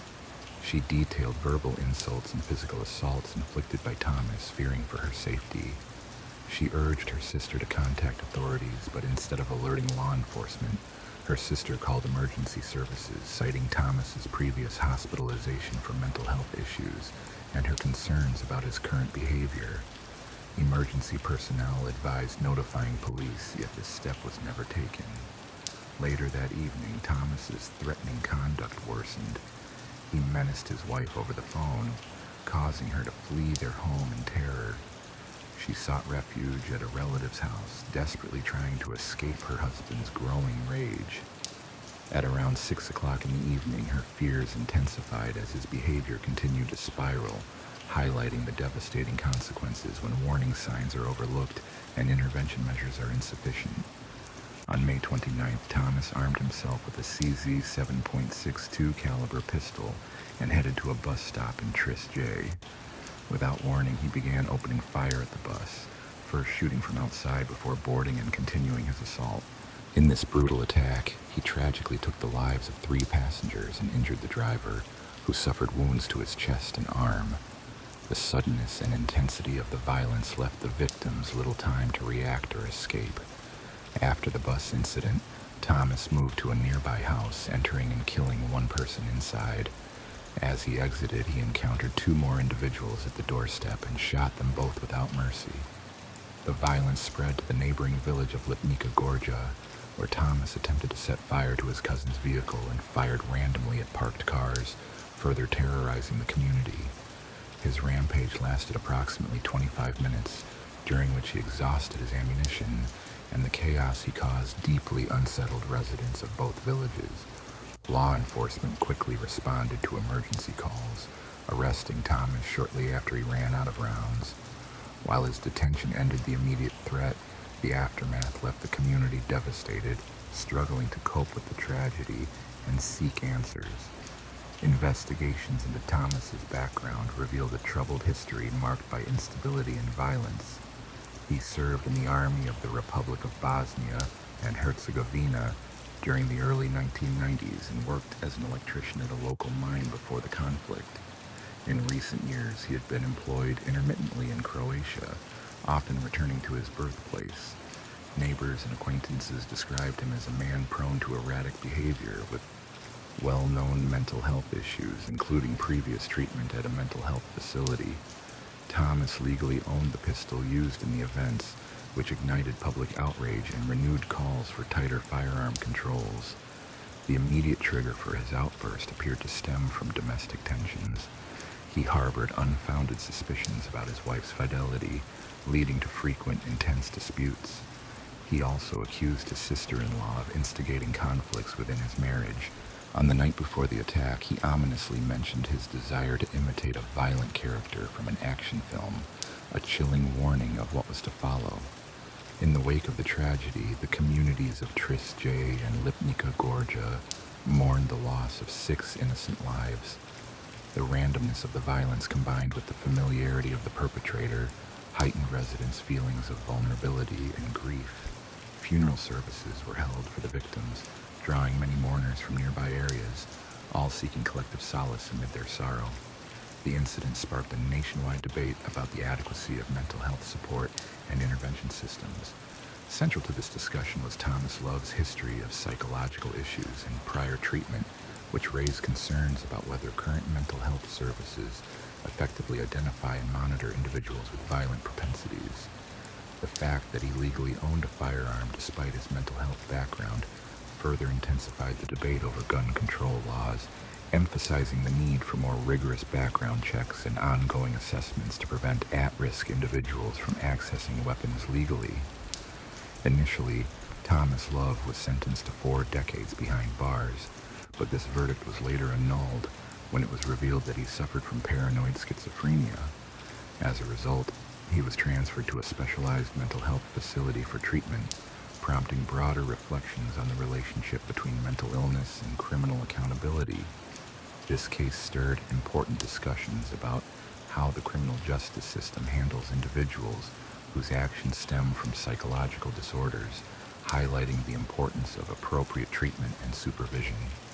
The tragic events at Trist J remain a somber chapter in Bosnia and Herzegovina's history, illustrating the devastating consequences of untreated mental health issues and systemic oversights. They underscore the urgent need for comprehensive mental health care, vigilant community support networks, and strong legal safeguards to prevent similar tragedies. In the immediate aftermath of the Trist J massacre, shockwaves rippled through Bosnia and Herzegovina, leaving the community devastated. News of the attack drew officials, journalists, and concerned residents to the small villages of Tarjay and Lipnica Gorja seeking understanding. The once peaceful streets now bore the scars of violence, bloodstains near the bus stop, shattered window panes riddled with bullet holes, and smoldering remains of damaged vehicles created a haunting scene. Survivors, though traumatized, struggled to process what had just transpired. The bus driver, severely wounded but alert, recounted a terrifying ordeal. During an early morning stop, Thomas Slav suddenly appeared with a firearm, eyes blazing with fury. Without hesitation, he began firing into the bus, shattering windows and unleashing chaos. Passengers scrambled for cover, screams echoing through the confined space. The driver was struck in the arm and chest, but, driven by resilience, managed to crawl to safety amidst the chaos. Inside their homes, families were suddenly awakened by the sharp sound of gunfire, leaving them bewildered about what was happening outside. Some cautiously peered through their windows and saw their neighbors being struck down in cold silence. A woman from Lipnica Gora recounted how she had hidden with her children in a small storage room, praying that Thomas V would not come for them next. She recalled hearing the gunshots, screams, and the eerie quiet that followed, each second feeling like an eternity. Authorities arrived within minutes of the initial emergency calls, but by then, Thomas V had already carried out his rampage. He was apprehended without resistance, his firearm emptied, and his face emotionless. Officers later described him as eerily composed, showing no signs of remorse or anger, only a quiet resignation as he was taken into custody. This was a man who had made up his mind to commit violence, executed his plan, and now appeared to have nothing left to fight for. In the aftermath, the true extent of Thomas Lab's troubled background emerged. Investigations revealed a history marked by mental health issues, violent behavior, and severe paranoia that had persisted for years. Friends and neighbors described him as increasingly isolated, consumed by suspicions that his wife was unfaithful and that his in-laws conspired against him. Former colleagues from his mining job recalled how his demeanor had changed following his military service, turning withdrawn, irritable, and prone to sudden outbursts. Some speculated he suffered from post-traumatic stress disorder, though he had never sought treatment. More troubling was the fact that Thomas Slav had a documented history of psychiatric hospitalizations, having been admitted to mental health facilities multiple times in the years prior to the incident. Despite this, he was able to legally possess a firearm. The revelation sparked widespread outrage and intense debates about Bosnia and Herzegovina's gun control policies. Questions arose. How could someone with a known psychiatric history be allowed to own a weapon? Why had warning signs been overlooked? In response, government officials promised a comprehensive investigation. They pledged to reassess the procedures for issuing gun licenses, especially concerning individuals with diagnosed mental health conditions. Mental health professionals called for systemic reforms, emphasizing the need for increased resources for psychiatric care, early intervention, and crisis prevention. They argued that stigmatization and neglect of mental illness had long contributed to vulnerabilities, and now, tragically, these issues had led to one of the deadliest acts of violence in recent national history. As the community mourned, hundreds of residents gathered, faces marked with sorrow, struggling to understand how prevention had failed and grappling with their grief in the wake of such devastating loss. Tragedy struck when a violent attack claimed the lives of 6 innocent people, leaving grieving families devastated, parents mourning their children, spouses left to face an empty future, and an entire village overwhelmed by the shock of such brutal violence. Community leaders and spiritual guides offered words of solace, urging unity and resilience amid the pain, yet the scars of that dark day would remain deeply etched in their hearts. As mourning persisted, legal proceedings against Tomaso Lav began swiftly. Prosecutors assembled a strong case, charging him with multiple counts of homicide, attempted homicide, and illegal firearm possession. The trial drew intense public attention, marking one of the most scrutinized judicial events in Bosnia and Herzegovina's recent history, with widespread calls for justice on behalf of the victims. However, the case took an unexpected turn when court-appointed psychiatrists evaluated Laav's mental state. Their findings revealed a disturbing diagnosis: severe paranoid schizophrenia, a condition likely untreated over many years. The report indicated that at the time of the violence, La'av was suffering from false beliefs, perceptions that he was under imminent threat from those around him. This revelation shifted the focus from simply establishing guilt to assessing his mental fitness to stand trial. This new insight sparked a divide within the public. Some argued La'av was a remorseless perpetrator who deserved lifelong imprisonment regardless of his mental health, while others believed society had failed him long before he carried out his actions, suggesting he should have been placed in a psychiatric institution years earlier. The trial was viewed as a pivotal moment, an opportunity to clarify how Bosnia's justice system manages cases involving severe mental disorders. As the trial date drew near, the nation prepared for a landmark case that would shape future legal and mental health policies. Would La'av be convicted and sentenced to prison, or would the court acknowledge his mental illness and opt for psychiatric care instead? The answers held profound implications, not only for La'av's fate, but also for societal understanding of mental health and gun regulation. The proceedings drew a vast crowd, from journalists and lawyers to families seeking justice and citizens deeply affected by the tragedy. In courtroom scenes, La'av arrived in shackles, appearing detached and unemotional, while the victims' families fought to contain their anguish and fury. Some whispered prayers, while others clenched their fists, struggling to suppress their rage at the man who, to them, seemed utterly unfazed by the pain he caused. The prosecution began by meticulously outlining the sequence of events, presenting evidence and testimonies. Survivors recounted harrowing memories, witnessing loved ones falling before their eyes, hiding in fear, trembling as they feared they might be next. The court listened intently as the case unfolded, reflecting a nation grappling with questions about justice, mental health, and safety. In a harrowing account of the tragedy, a survivor recounted how Thomas V had opened fire without warning, showing no hesitation as he indiscriminately targeted innocent passengers. The medical examiner provided a detailed description of the victim's injuries, creating a stark image of the brutality inflicted during the attack. Despite the overwhelming evidence of his guilt, the defense contended that Thomas V was not fully responsible for his actions due to his mental state. Expert psychiatrists testified that he had been suffering from severe paranoid schizophrenia, a condition that had worsened over many years. They explained that his delusions led him to believe his wife was conspiring against him, that his in-laws sought to ruin his life, and that strangers were part of a plot to harm him. In his minds, the violence was not premeditated murder, but a desperate act of self-defense against imagined enemies.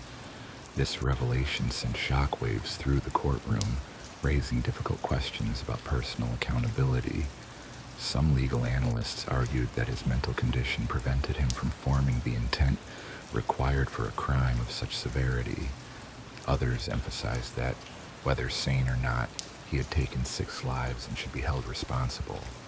The case became a debate over justice and compassion, punishment and treatment. After weeks of testimonies, the judge rendered a ruling that divided public opinion. Thomas V was found not guilty by reason of insanity. Instead of imprisonment, he was committed to a secure psychiatric facility for an indefinite stay. This decision meant he would remain institutionalized as long as he was considered a threat to society rather than walk free. For the victims' families, the verdict was devastating. Their hope had been to see justice served by locking Thomas V away for good. Instead, they watched him being taken away in a hospital vehicle, not a prison transport, which felt like a failure to deliver full accountability. Many mourned openly, while some left the courtroom in outrage. One grieving father told reporters that, regardless of his mental health, he believed Thomas V should have been incarcerated forever. The incident also sparked intense debate across Bosnia and Herzegovina. Many questioned how someone with such a documented mental health history could have owned a firearm. Concerns arose over how intervention had been missed when warning signs appeared from his wife and her family. In response, authorities promised reforms, strengthening mental health support systems and advocating for stricter gun laws. Yet, for those who had lost loved ones, no policy or apology could restore their peace. Over time, the community of tribes became scarred, both physically and emotionally. The bus stop where the attack began became a painful reminder of that tragic morning. Some families decided to leave the village, unable to endure the ongoing pain or memories associated with the event. In the wake of their loved one's loss, the survivors endeavored to forge new memories, yet the sense of security they once felt was forever shattered. Tomislav Petrovich remained hospitalized in a psychiatric facility, his condition meticulously observed by medical professionals. Some reports indicated he exhibited little remorse or awareness of his actions, while others suggested that medications had dampened his aggressive impulses, reducing him to a shadow of the man who had once instilled terror within an entire community. Whether he would ever be considered mentally ready for release remained an unresolved concern, a haunting question for the families of those affected every day. Ultimately, the tragic incident evolved beyond a singular act of violence. It became a stark reminder of the perils of untreated mental health issues and the cracks within the system that allowed a dangerous individual to go unnoticed. It also highlighted the ongoing challenge of balancing justice with compassion. The names of the victims were etched into a memorial in the village square, serving as a lasting tribute to lives lost. However, for their loved ones, no amount of remembrance could ever fill the profound void left behind. On a cold January morning in 2009, Lern County, Pennsylvania, awakened to the dawn of what would become one of the most notorious cases of judicial corruption in American history. Initially, it appeared to be a routine inquiry into local administrative practices, unlikely to attract national attention. But as details emerged, the investigation revealed a far more sinister story. Two highly esteemed judges, Michael Conahan and Mark Chiarella, former pillars of the community's justice system, stood accused of orchestrating a ruthless scheme that would profoundly change countless lives. Prosecutors alleged that the judges had accepted millions of dollars in bribes from private detention center owners in exchange for sentencing juveniles to facilities, often for minor infractions that would typically warrant only warnings or community service. The more children placed in these centers, the greater the financial gains for the judges. Dubbed the Kids for Cash scandal, this case shocked the legal world and shattered public trust in the justice system. The controversy began with the complaint of a group of parents who believed their children had been unfairly sentenced to juvenile detention. Initially, their concerns were dismissed as the courts relied heavily on the trustworthiness of judicial decision-making. But when one mother started investigating her 14-year-old son's case, who had been incarcerated for creating a fake social media profile mocking his school's assistant principal, more troubling inconsistencies surfaced. Her son had no prior record, yet was sentenced to months behind bars. Soon, other parents came forward with similar stories, teenagers detained for minor misdeeds like skipping school, petty fights, or trespassing in abandoned properties. Journalists uncovering the pattern found that Judge Chiarella, who oversaw juvenile cases, had an alarmingly high conviction rate, nearly double the national average. His sentences were often harsh, frequently stripping children from their families with little opportunity for defense. Many of these youths were hardly aware of what they had done wrong, let alone had legal counsel. Further investigations revealed that in 2002, Judge Conahan had influenced the closure of the county's public juvenile detention center. This move paved the way for a privately operated facility known as PA Childcare. Soon after, both judges began receiving substantial payments, amounting to over $2 million, through a scheme that exploited their judicial authority. The scandal, widely known as Kids for Cash, shook the foundations of justice, raising serious questions about the integrity of those sworn to uphold the law. An intricate scheme involving nearly $6 million funneled through various shell companies revealed a shocking abuse of power. Two judges had been orchestrating a profit-driven operation that treated vulnerable children as commodities, manipulating the juvenile justice system to fill private detention centers for financial gain. The case erupted into a major scandal when FBI agents raided the homes and offices of both judges, uncovering detailed financial records, emails, wire transfers, and handwritten notes. It was clear that this was no accidental misstep, but a calculated act of corruption, deliberately exploiting the system and marginalizing the most vulnerable. News of the scandal spread swiftly, prompting outraged parents of affected children to protest fiercely, demanding justice. Many of these young individuals had already served lengthy sentences, their lives irreparably changed. Some had missed years of education, lost opportunities for scholarships, or suffered intense emotional trauma from being detained alongside hardened offenders. Others had turned to substance use or slipped into severe depression after being branded as criminals for minor mistakes. On the day the charges were announced, the courtroom was brimming with spectators, parents, former detainees, and legal professionals. Federal prosecutors firmly accused the judges of racketeering, bribery, fraud, and tax evasion, emphasizing the severity of their crimes. This was more than corruption. It was a malicious assault on young lives for financial benefit. As the indictment was read, a tense silence fell over the room. Parents clenched their fists in anger, while victims sat stunned by the betrayal. Even the judges, once figures of authority, faced the consequences of their actions with bowed heads. Yet for those harmed, the fight for justice was only beginning. The damage inflicted could not be easily undone, and families continued to bear emotional and financial scars from wrongful convictions. The entire legal system was being forced to confront its failures that allowed such exploitation to occur under its watch. As the trial progressed, it became apparent that the Kids for Cash scandal was not an isolated incident, but a symptom of a broader systemic problem. The scandal highlighted a justice system increasingly driven by profit rather than fairness and integrity. What started as whispers of judicial misconduct in a small town in Pennsylvania had grown into a national crisis, forcing the nation to reevaluate the ethics of its juvenile justice and privatized detention industries. The courtroom was full of journalists and victims' families, all eager to follow each revelation. As evidence mounted, ranging from bank statements and emails to testimonies from young people unfairly sentenced, the full extent of the corruption was laid bare, marking a dark chapter in the history of American justice. The investigation painted an even grimmer picture of a system that unjustly punished children as young as 10. Many were sent to detention centers for offenses that should never have led to incarceration. For instance, a boy was confined after accidentally igniting a small piece of paper in his school bathroom. A girl faced detention simply for throwing food in her school cafeteria. In numerous cases, hearings lasted less than 2 minutes, barely enough time for these youngsters to grasp what was happening before they were handcuffed and taken away. Some parents testified that they were prohibited from speaking during their children's proceedings, and their pleas for mercy were ignored.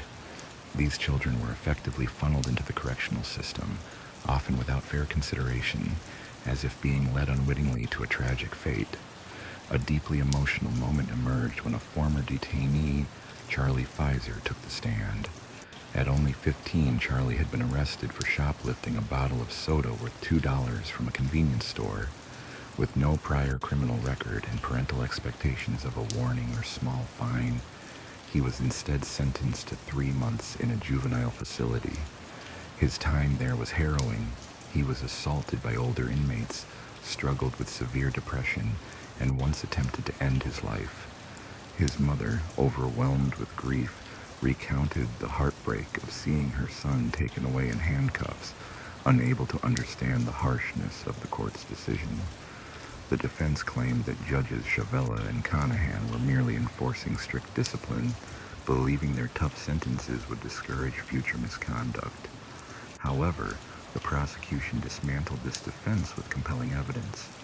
If their goal was truly rehabilitation, why had they accepted millions of dollars in bribes?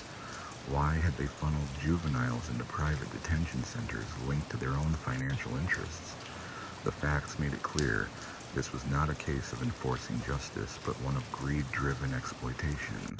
Even more disturbing were the testimonies from former court employees who had grown suspicious over the years, but felt too afraid to speak out. One probation officer recalled how Chavella often dismissed public defenders' arguments, rushing through hearings at an alarming pace.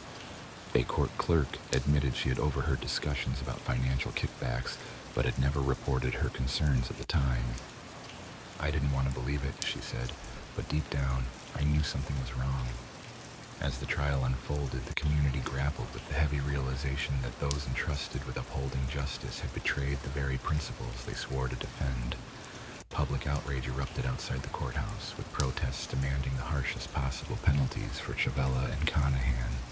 Many argued for life sentences, emphasizing how their corrupt actions shattered lives, destroyed futures, and perpetuated cycles of crime and despair within families. The community's grief and anger reflected a collective call for accountability as the true extent of the betrayal came to light. Legal experts engaged in a deep discussion about the long-lasting impact of the scandal, focusing on how many children had been detained in centers nationwide under similar questionable circumstances. They questioned the depth of corruption within the justice system, highlighting the urgent need for comprehensive reforms. Public concern grew over the ethics of privately run juvenile detention facilities, which many saw as a disturbing way for officials to profit from vulnerable youth. This case vividly demonstrated that such exploitation was not only possible, but had been occurring for years, often unnoticed. Meanwhile, in Luzon County, the damage inflicted was already evident. Former juvenile detainees faced immense challenges trying to rebuild their lives. Many still struggled with mental scars from unjust imprisonment. Some had dropped out of school, unable to recover from months or even years spent behind bars. Others turned to substance abuse or crime, deeply convinced that the system had branded them as irredeemable, or a few, like Charlie Pfizer, had even attempted to end their lives, overwhelmed by despair caused by their wrongful treatment. As the trial neared its final stages, tension in the courtroom increased daily. The prosecution argued that no sentence could compensate for the suffering inflicted by Judge Chirella and Judge Conahan. The defense, recognizing the compelling evidence against them, shifted focus toward minimizing their accountability, hoping to soften their punishments. Yet for the victims, no punishment could truly repair the pain they endured. The failure of the system to protect them was evident, and no number of years behind bars for the officials could undo their suffering. On the final day, the courtroom was filled beyond capacity. Families of the victims sat close together, some clutching worn photographs of their children, reminders of innocence lost. Former detainees, now young adults, stood with hardened expressions, shaped by a history of injustice. Reporters lined the back, eager to record every detail as the nation waited for the verdict. Everyone understood that the decision would either restore faith in justice or destroy what remained. Judge Conahan had already agreed to a plea deal, quietly admitting his role in the conspiracy in exchange for a lighter sentence. Hoping to avoid public scrutiny, he had thought he could keep his reputation intact, but it was forever tarnished. On the other hand, Chirella had refused to admit guilt, insisting the bribes were simply fees with no influence over his judicial decisions. Despite his denial, the jury saw through his lies. After days of deliberation, the foreperson finally announced the unanimous verdict, guilty. Every count echoed through the courtroom like a sharp crack. Charges of racketeering, fraud, money laundering, tax evasion, each one highlighting the extensive damage Chiarella had inflicted. When the verdict was announced, a collective gasp rippled across the room, followed by subdued sobs from parents who had endured years of waiting. Some clung to each other, trembling with relief, while others sat motionless, overwhelmed by the enormity of their children's suffering. Chiarella's expression remained impassive as the weight of the outcome sank in. He had spent years wielding power in that very courtroom, sentencing thousands of young lives with a mere signature. Now it was he who faced condemnation. The irony wasn't lost. He had exploited the same legal system for personal gain, only to be ultimately judged by it. The presiding judge did not hold back. Firm and cold, he declared, "This case is a disgrace. You have betrayed the core principles of our justice system. You've taken years from children who will never regain them, done all this out of greed." When the sentence was pronounced, 28 years in federal prison, no cheers erupted, only a heavy, oppressive silence. Despite the justice served, it could never fully compensate for the trauma, missed milestones, and stolen childhoods. The scars left by Conahan and Chiarella's greed would remain long after they were gone. Outside, reporters clamored for responses, thrusting microphones into the faces of those affected, parents and former detainees. Some felt closure, others simply shook their heads, realizing no prison sentence could truly repair what was broken. Activists seized the moment to demand sweeping reforms, ending private juvenile detention and increasing oversight of the judiciary. This was not just about two corrupt judges, but a revealing glimpse into a deeply flawed system that had fostered corruption for years. In the following weeks, repercussions rippled through the legal community. Hundreds of juvenile convictions were overturned, lawsuits filed, and investigations launched into similar scandals in other states. The Kids for Cash scandal became a stark warning, a dark chapter illustrating how justice can be compromised by greed. Yet, the fight was far from over.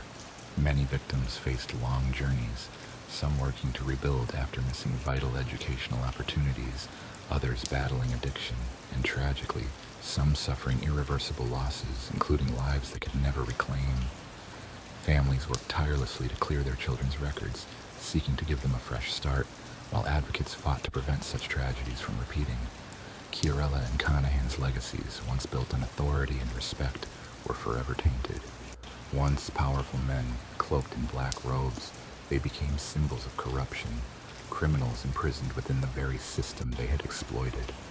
Their names would be remembered as the men who sold children for cash, not as judges, but as cautionary figures warning of the dangers when integrity is sacrificed for profit.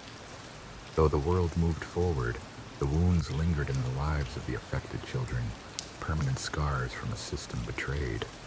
True justice remained elusive. What persisted was a fragile hope that their suffering would not be in vain. Later that night, a fierce downpour cloaked Taipei's vibrant streets in shadows. The rain blurred neon lights and mixed with the scent of wet earth and street food. But beneath the storm's roar, a more sinister story unfolded.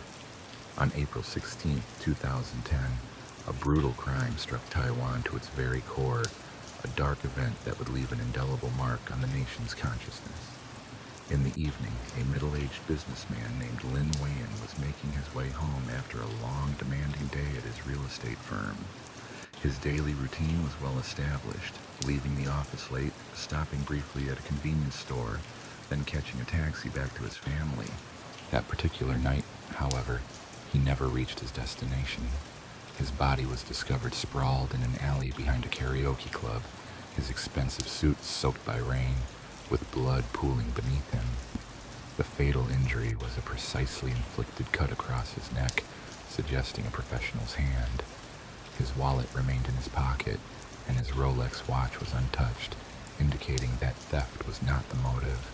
This was clearly an execution rather than a simple robbery. The crime scene was heavily affected by the relentless rain, which washed away many potential clues. Officers from Taipei's police swiftly secured the area, but the forensic team faced difficulties. Footprints had been erased, and the rain had diluted any bloodstains that might have led to the culprit.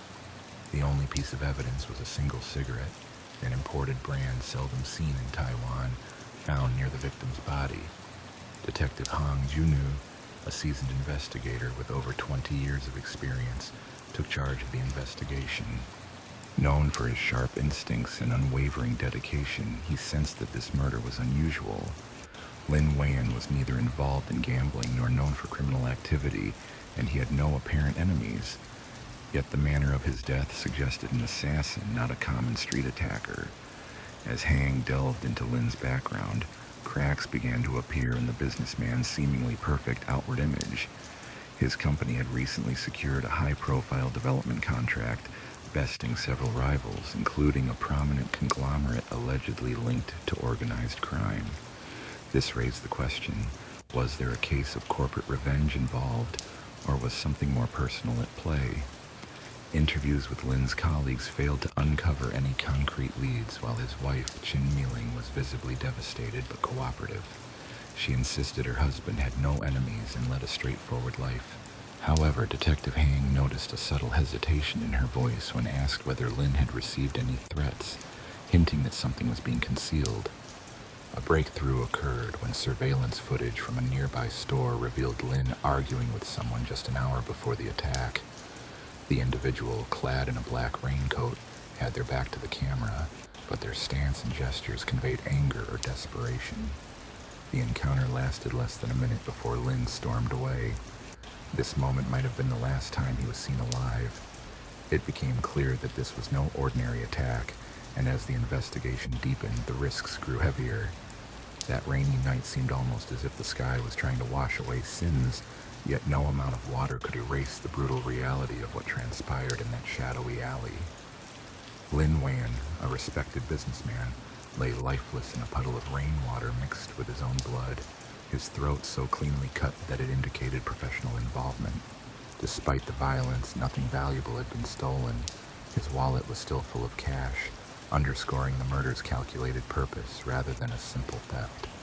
At first glance, the valuables remained untouched, his pricey Rolex shimmering beneath the intermittent streetlight, and the credit card still safe in his wallet. This was clearly no ordinary theft gone awry. Rather, it resembled a deliberate act of execution. Detective Hong Junu stood silently at the edge of the scene, his cigarette nearly consumed after 5 minutes of unbroken silence. Over his 2-decade career, he'd witnessed countless distressing scenes, yet this one left him with an unsettling feeling. The precise manner of the victim's demise suggested that the killer had executed this act with a disturbing level of expertise, as if they had done it many times before. The forensic team moved systematically, carefully collecting traces under their plastic covers, though rain had already washed away many potential clues. The only tangible lead was a cigarette found near the body, an imported European brand rarely available in Taiwan. This detail, seemingly minor, could carry significant weight, hinting that the killer's slight oversight or confidence in the rain's cleansing was intentional or careless. Back at the station, Wong ordered his team to delve into the victim's background. On the surface, Lin Weiyan appeared to be the epitome of stability, married over 15 years, father of 2, owner of a successful real estate enterprise. He had no known criminal connections, no gambling debts, and no apparent motives for being targeted. Yet, experience told Wong that everyone harbored secrets. Soon the facade of Lin's perfect life began to crack. His company had recently secured a highly contested urban development contract, one fiercely fought over by several major firms, including the notorious Jonga Group, rumored to maintain connections with organized crime. Losing this deal had cost millions, raising questions of retaliation. More troubling was something personal. Lin's wife, Chen Niling, remained cooperative during questioning, but Detective Hong detected a subtle tremor in her voice when asked about recent threats. She hesitated briefly before denying any such intimidation. A seasoned investigator like Hong could sense when someone was holding back, and further inquiries revealed Lin had been receiving anonymous phone calls for weeks prior to his death. His assistant confirmed Lin had grown increasingly tense and irritable, as though something was heavily weighing on him. The security footage from a convenience store near the crime scene added another layer of intrigue. Grainy images captured Lin engaged in a heated dispute with an unidentified individual just an hour before his death. The stranger, dressed in a dark raincoat with the hood pulled over their face, appeared agitated. The brief exchange lasted under a minute before Lin walked away, face strained with frustration. The hooded figure lingered for a few moments, watching Lin disappear into the distance, then turned and walked away in the opposite direction. Who was this person? Perhaps a rival, a disgruntled employee, or someone even more menacing? Detective Wong sipped his tea quietly, contemplating the myriad of possibilities. Detective Hong examined the footage, but facial recognition technology yielded uncertain results. The suspect held their head low, skillfully avoiding any angle that might reveal their identity. It was as if they knew precisely where the cameras were positioned. Then, a disturbing detail surfaced that sent a chill through Hong. The discarded cigarette at the crime scene matched the brand favored by a notorious contract assassin operating across East Asia. This assassin, known in underground circles as the Raincoat Killer, had earned a reputation for meticulously executing high-stakes targets in cities from Tokyo to Bangkok, leaving behind only unresolved murders. This figure had remained a myth, never seen face to face and never leaving witnesses alive until now. The killer had been active for nearly 10 years, targeting prominent individuals with chilling precision. Now, seemingly, he had appeared in Taipei. But the question was, why Li Weian? What had the businessman done to attract such lethal attention? Hong pondered this, trying to piece together the connection, but something seemed off. If the killer truly was the master phantom rumored to be untouchable, why leave behind a cigarette? Why appear on surveillance footage, albeit disguised?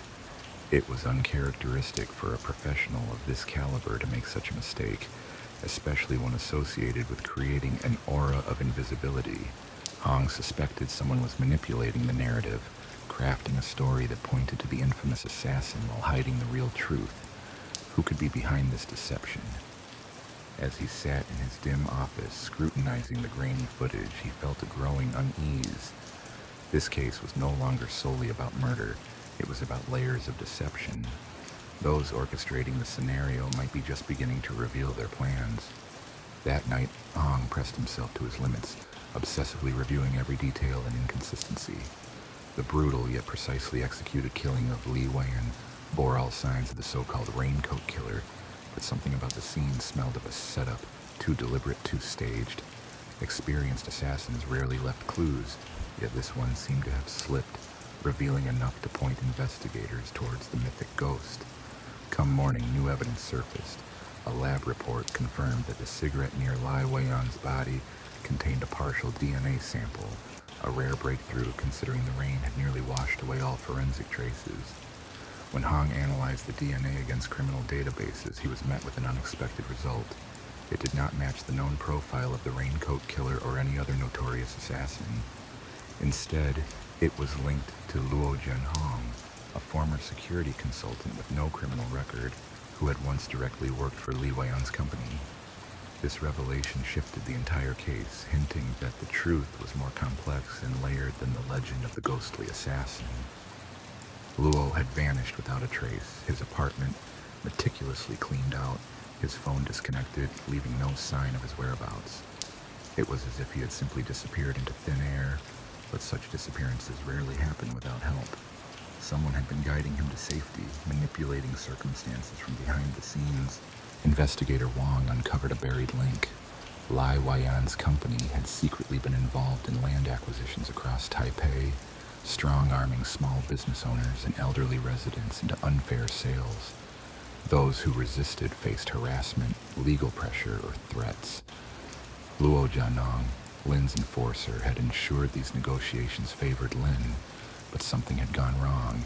A former employee, speaking anonymously, revealed that Lin had dismissed Luo 6 months prior to his death because of a violent deal that had gone awry. Luo, overwhelmed by betrayal, had gone too far, leaving an elderly shop owner injured, prompting Lin to sever ties out of concern for his reputation. Lin's firing of Luo signaled a fracture. Luo had dedicated years to smoothing out Lin's messes, only to be discarded like trash. Was this revenge? Surveillance footage played in Wang's mind, Lin arguing with a figure in a raincoat outside a convenience store. The tense exchange ended with the figure standing motionless after Lin left, as if plotting the next move. Could that figure have been Luo Jianhong? Determined to find proof, Wang retraced Lin's steps that night, discovering an overlooked detail. A taxi driver recalled picking up a man matching Luo's description near the crime scene, soaking wet, trembling while lighting a cigarette, the same brand found at the site. Gradually, the pieces fit together. Luo Jianhong had indeed killed Li Weian, not for money or professional gain, but out of rage and betrayal. He had staged the scene to mislead investigators, planting false clues to cover his tracks. Just as Wang's team tracked down Luo's whereabouts in an old warehouse on the city's outskirts, they found him dead, a single gunshot to the head, executed with clinical precision. No struggle, no signs of resistance. Someone with expertise had killed him, ensuring the case's last suspect was no longer alive. The official report labeled Luo's death as a revenge-motivated assassination gone awry. But Wang sensed the truth was more sinister. Someone had cleaned up the loose ends, powerful figures, possibly those Luo had wronged, or even entities Lin had once served. The full story was concealed, the truth forever out of reach. As Wang looked over the final report, he exhaled slowly, crushing out his cigarette. In this city, justice often seemed just an illusion, controlled by those in power. Like countless cases before, this one would fade into the rain, leaving only unanswered questions behind. On October 10, 2010, in the bustling heart of Chinatown, the air was filled with the aroma of roasted duck mingling with the fumes of passing vehicles. Amidst the vibrant street life, an 8-year-old girl named Hong Na vanished without a trace. The last sighting placed her near the Pacer Pangang Wholesale Center, a lively market where her mother often worked long hours unloading fresh produce. It was common for Hang Na to be in the vicinity, as she was a remarkably independent child for her age, trusted to run small errands and explore nearby areas. That day, she had been playing close to the loading docks after school, dressed in a pink t-shirt and denim shorts, her black hair braided into neat pigtails. She told a friend she was just going to buy a snack, but she never returned. As evening fell, panic overtook her mother, Wang.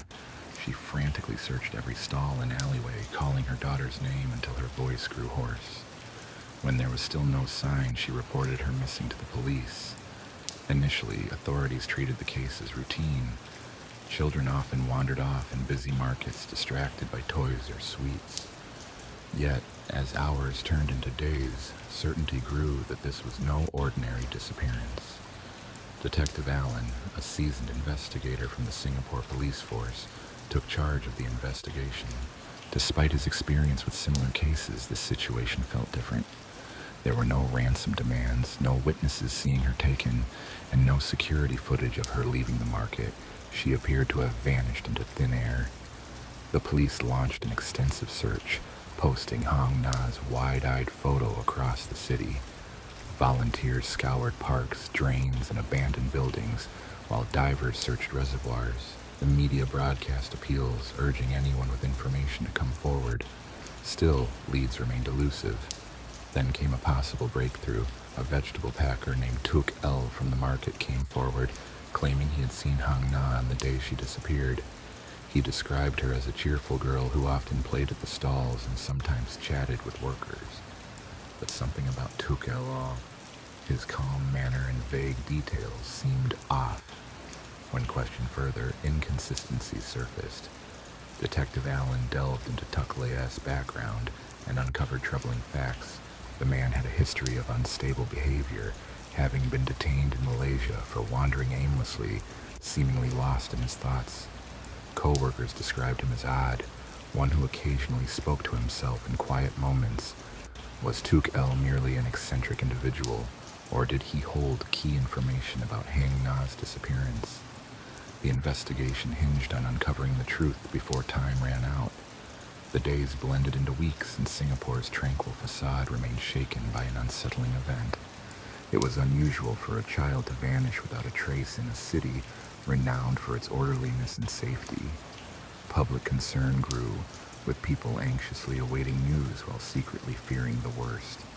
Authorities persisted with their investigation, questioning vendors at the market, security personnel, and taxi drivers in the vicinity of the Pacer Pangan Wholesale Center. Yet no one reported witnessing anything out of the ordinary, no sign of a child being led away or vehicles rushing off hurriedly. It was as if the young girl had simply dissolved into thin air. Detective Allen and his team's suspicion towards Tuk Lung Hao intensified as the days went on. The 22-year-old vegetable packer appeared cooperative, volunteering to assist with the search efforts and helping to place missing person notices. However, an unshakable feeling of something being amiss lingered. When pressed for specifics about Hong Na's last whereabouts, Tuk became evasive, forgetting details about interactions or times connected to her disappearance. Then came a troubling revelation. A co-worker of Tuk's emerged with unsettling information. On the night Hong Na vanished shortly after her disappearance, Tuk had hurriedly left the market. He appeared agitated, sweating despite the cool evening air, and when questioned about his destination, he muttered something vague about needing rest before slipping discreetly away into the shadows. Authorities deepened their scrutiny. Background checks showed Tuk was a Malaysian national who had relocated to Singapore for work. His employment records were unblemished, and he had no prior convictions, yet the police noticed something unusual.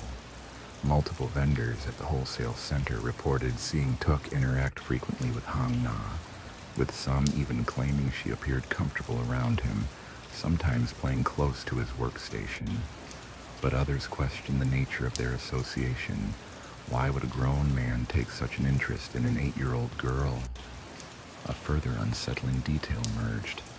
An acquaintance casually mentioned that soon after the girl's disappearance, Tuk had visited a shopping mall, bought new clothes, and thoroughly cleaned his rented living space.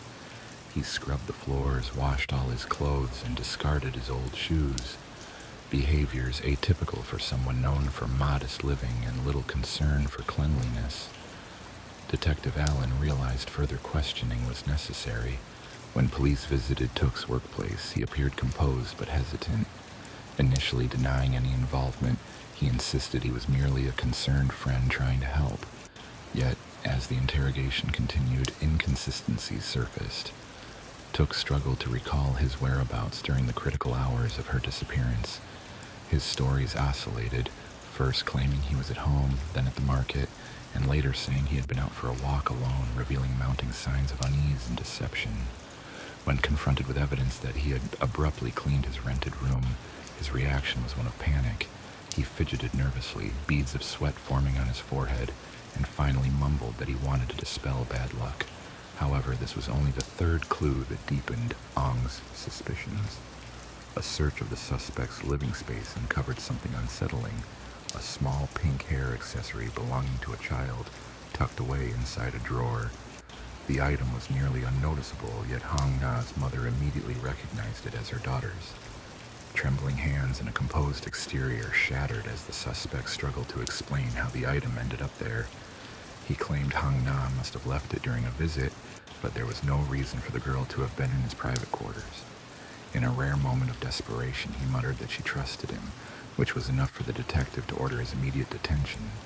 Still, a crucial question remained unanswered. Where was Hong Na? The truth was eventually revealed, shocking the entire nation. With Tak Lo in police custody, authorities intensified their questioning. They knew Hong Na was no longer missing. She had been taken, and Tak Lo was the last person known to have seen her alive. Without physical evidence or her body, they struggled to establish what had actually taken place.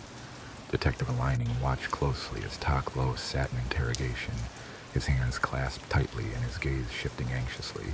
He maintained he had no involvement in her disappearance, but his body language betrayed his anxiety, avoiding eye contact and trembling slightly. Hours of silence passed. The police pressed on, revealing evidence such as the pink hair accessory found in his room, his shaky alibi, and suspicious behavior following her disappearance. Psychological pressure mounted until Tak Lo finally broke, whispering that she was frightened. A tense silence filled the room as he began to confess, his words emerging in disjointed fragments filled with remorse. He admitted that Hong Na had approached him that day, asking for help with something minor, a game or an errand, and that she trusted him as she had many times before. However, something inside him snapped. He took her to a secluded storeroom at the wholesale market, a place where no one could hear her scream. What happened next was horrifying. In a moment of uncontrolled rage, whether driven by frustration or something darker, he attacked her. The details were disturbing enough to make even the officers struggle to contain their emotions. After the assault, Tak Lo panicked. He had not planned this, nor did he know what to do afterward. For 2 days, he kept her body hidden, returning to his routine as if nothing had happened, while the investigation and police posters of her image intensified the pressure. On October 13th, overwhelmed by the growing fear of being caught, he secretly packed Hong Na's body into a cardboard box, sealing it with tape. Under the cover of darkness, he carried the heavy parcel out of the market, passing unnoticed by vendors and oblivious customers. He slipped into a taxi that took him to Teluk Blangah Hill Park, a quiet wooded area where he abandoned the trash-like container. Days later, authorities discovered her decomposed yet recognizable remains, igniting nationwide grief. The case captured Singapore's attention for weeks, revealing a betrayal so brutal and incomprehensible that many struggled to accept it. The culprit was someone Hong Na had once trusted, an individual who pretended to care about her disappearance, but was ultimately responsible for her demise. The trial was swift and intense, the evidence was conclusive, and the confession was devastating. Found guilty of her death, he received a death sentence, which was upheld after his appeal. In 2006, he was executed by hanging. While justice was achieved, the tragedy left deep scars on the community, a stark reminder that danger can lurk behind familiar faces and trusted relationships. For Detective Allen, it marked another case closed, yet he couldn't forget Hong Na's shining, trusting smile, the innocent expression of a child betrayed in the worst manner. Meanwhile, on the morning of May 31st, 2010, Khabib Jewels in Kuala Lumpur opened to a typical busy day. Staff arrived at the upscale store, casually discussing their weekends as they prepared for the influx of wealthy clients. The showroom shimmered with diamonds, gold necklaces, and rare gems, making it one of the most luxurious jewelry destinations in Malaysia, attracting high-profile visitors from across the region. By 10 a.m., operations were in full swing. Customers admired the dazzling displays, while security guards monitored every corner, ensuring safety. Khabib Jewels boasted advanced security features, CCTV cameras covering all areas, alarm systems linked directly to police, and trained staff alert for suspicious behavior. Nothing seemed amiss until just before noon, when a brazen heist of unprecedented sophistication unfolded. At precisely 11:45, a man dressed sharply in a navy blue suit entered the store, presenting himself as a wealthy clientele looking to buy expensive jewelry. His calm, confident manner led employees to assume he was simply a high-end customer. Soon after, another individual, more casually dressed in a leather jacket and black cap, entered, subtly browsing the displays with casual ease. This pair's move marked the beginning of one of Malaysia's most audacious thefts, a meticulously planned operation that would challenge even the best security measures. Chaos erupted inside the store as a booming explosion echoed through the space, instantly filling the room with dense white smoke. Customers screamed and scrambled for safety, while employees hurried to hide behind counters, trying to avoid the chaos. Security guards, temporarily blinded by the sudden cloud, fumbled desperately for their equipment, caught off guard. Seizing the moment, the intruders struck with sharp precision, as if they had rehearsed every move beforehand. Two masked men burst into the scene, one smashing display cases with a hammer, while the other swiftly packed jewelry into a large duffel bag. Among the chaos, a man dressed in a suit, pretending to be a customer, calmly pulled out a firearm, aiming it at the terrified staff and ordering them to stay still. The entire robbery lasted less than 3 minutes. By the time the smoke dispersed and alarm bells blared, the criminals had already slipped away through a side entrance, vanishing into the crowded streets of Kuala Lumpur. Police arrived within minutes, yet it was already too late.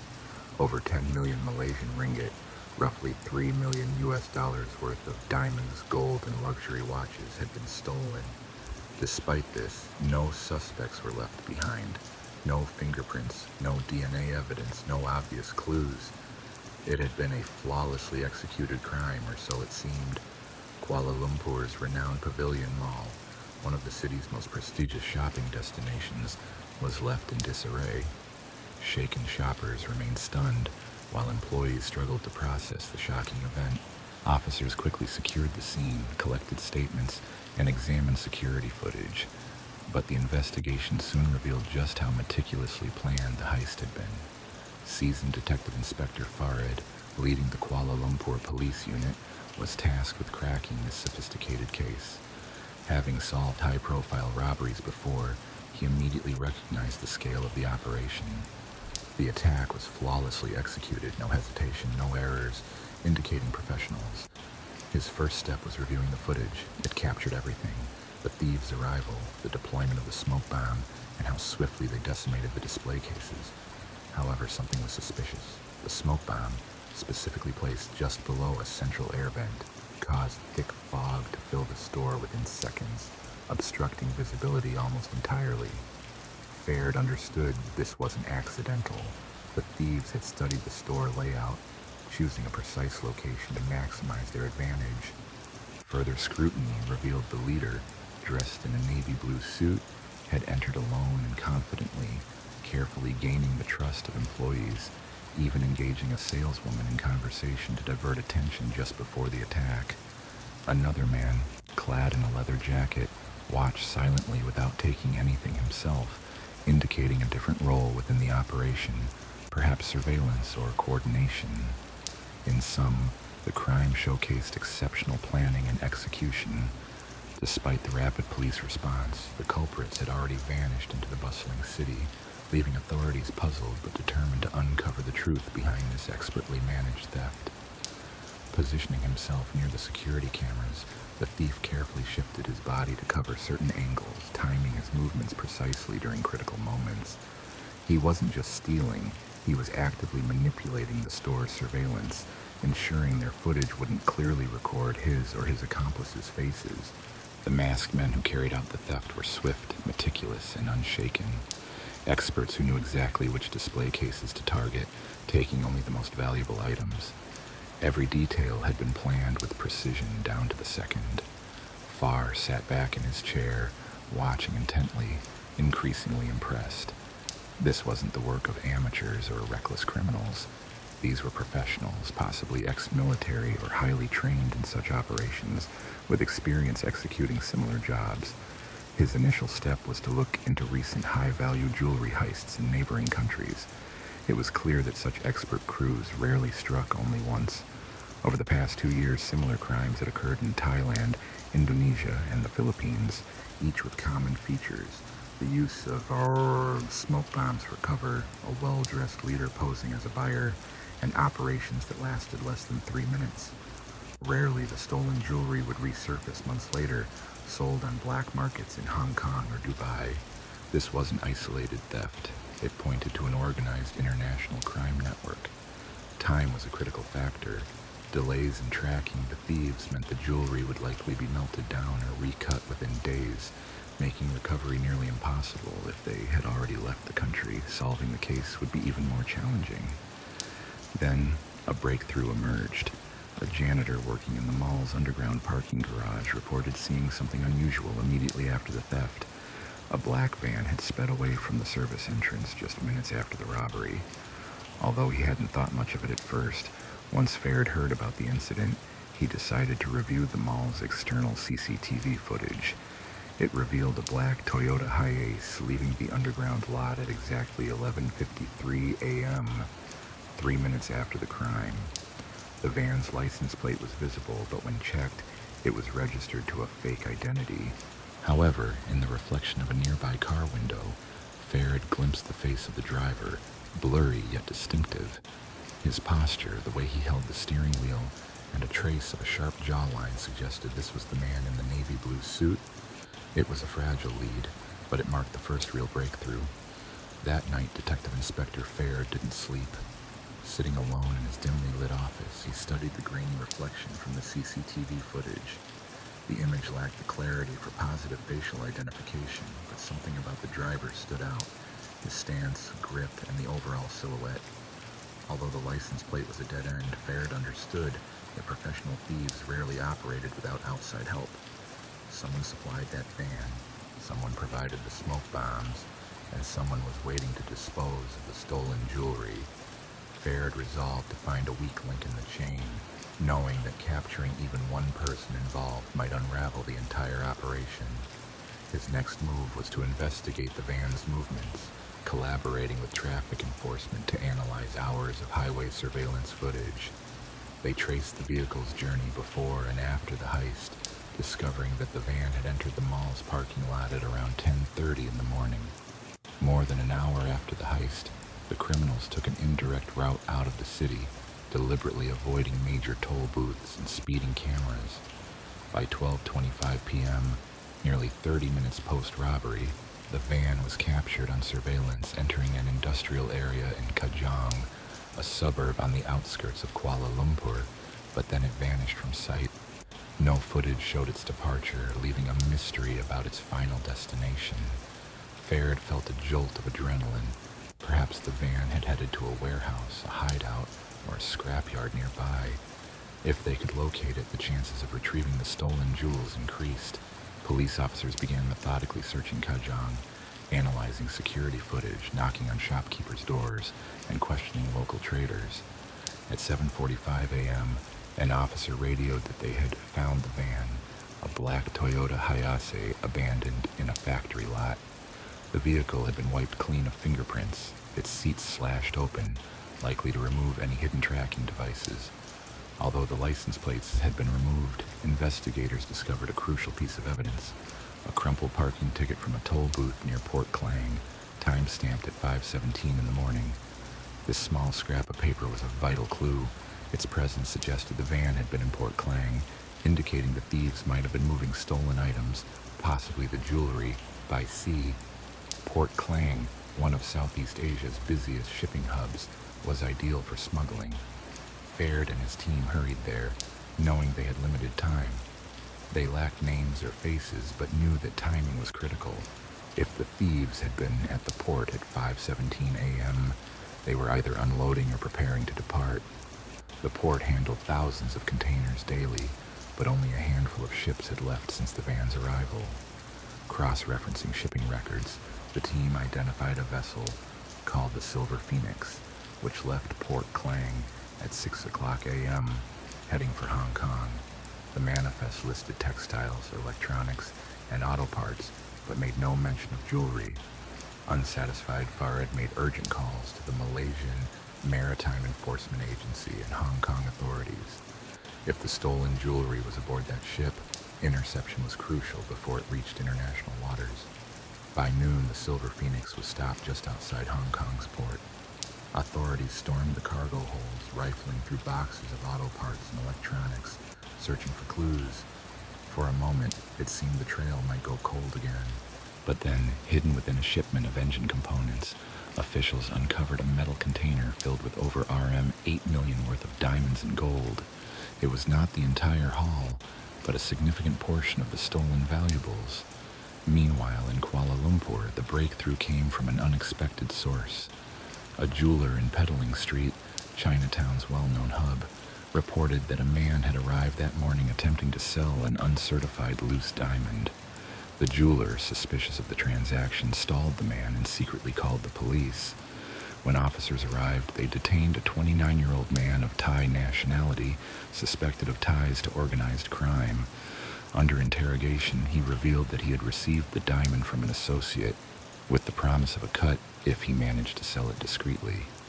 The police soon learned that the suspect's accomplice was Marco L., a notorious jewel thief with extensive connections across Southeast Asia.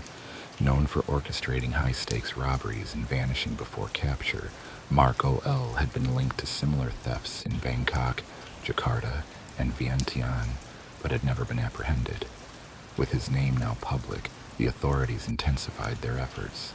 They traced his last known whereabouts to a luxury condominium in Mont Kiara, an upscale district in Kuala Lumpur. Acting swiftly, they surrounded the building just before he could escape.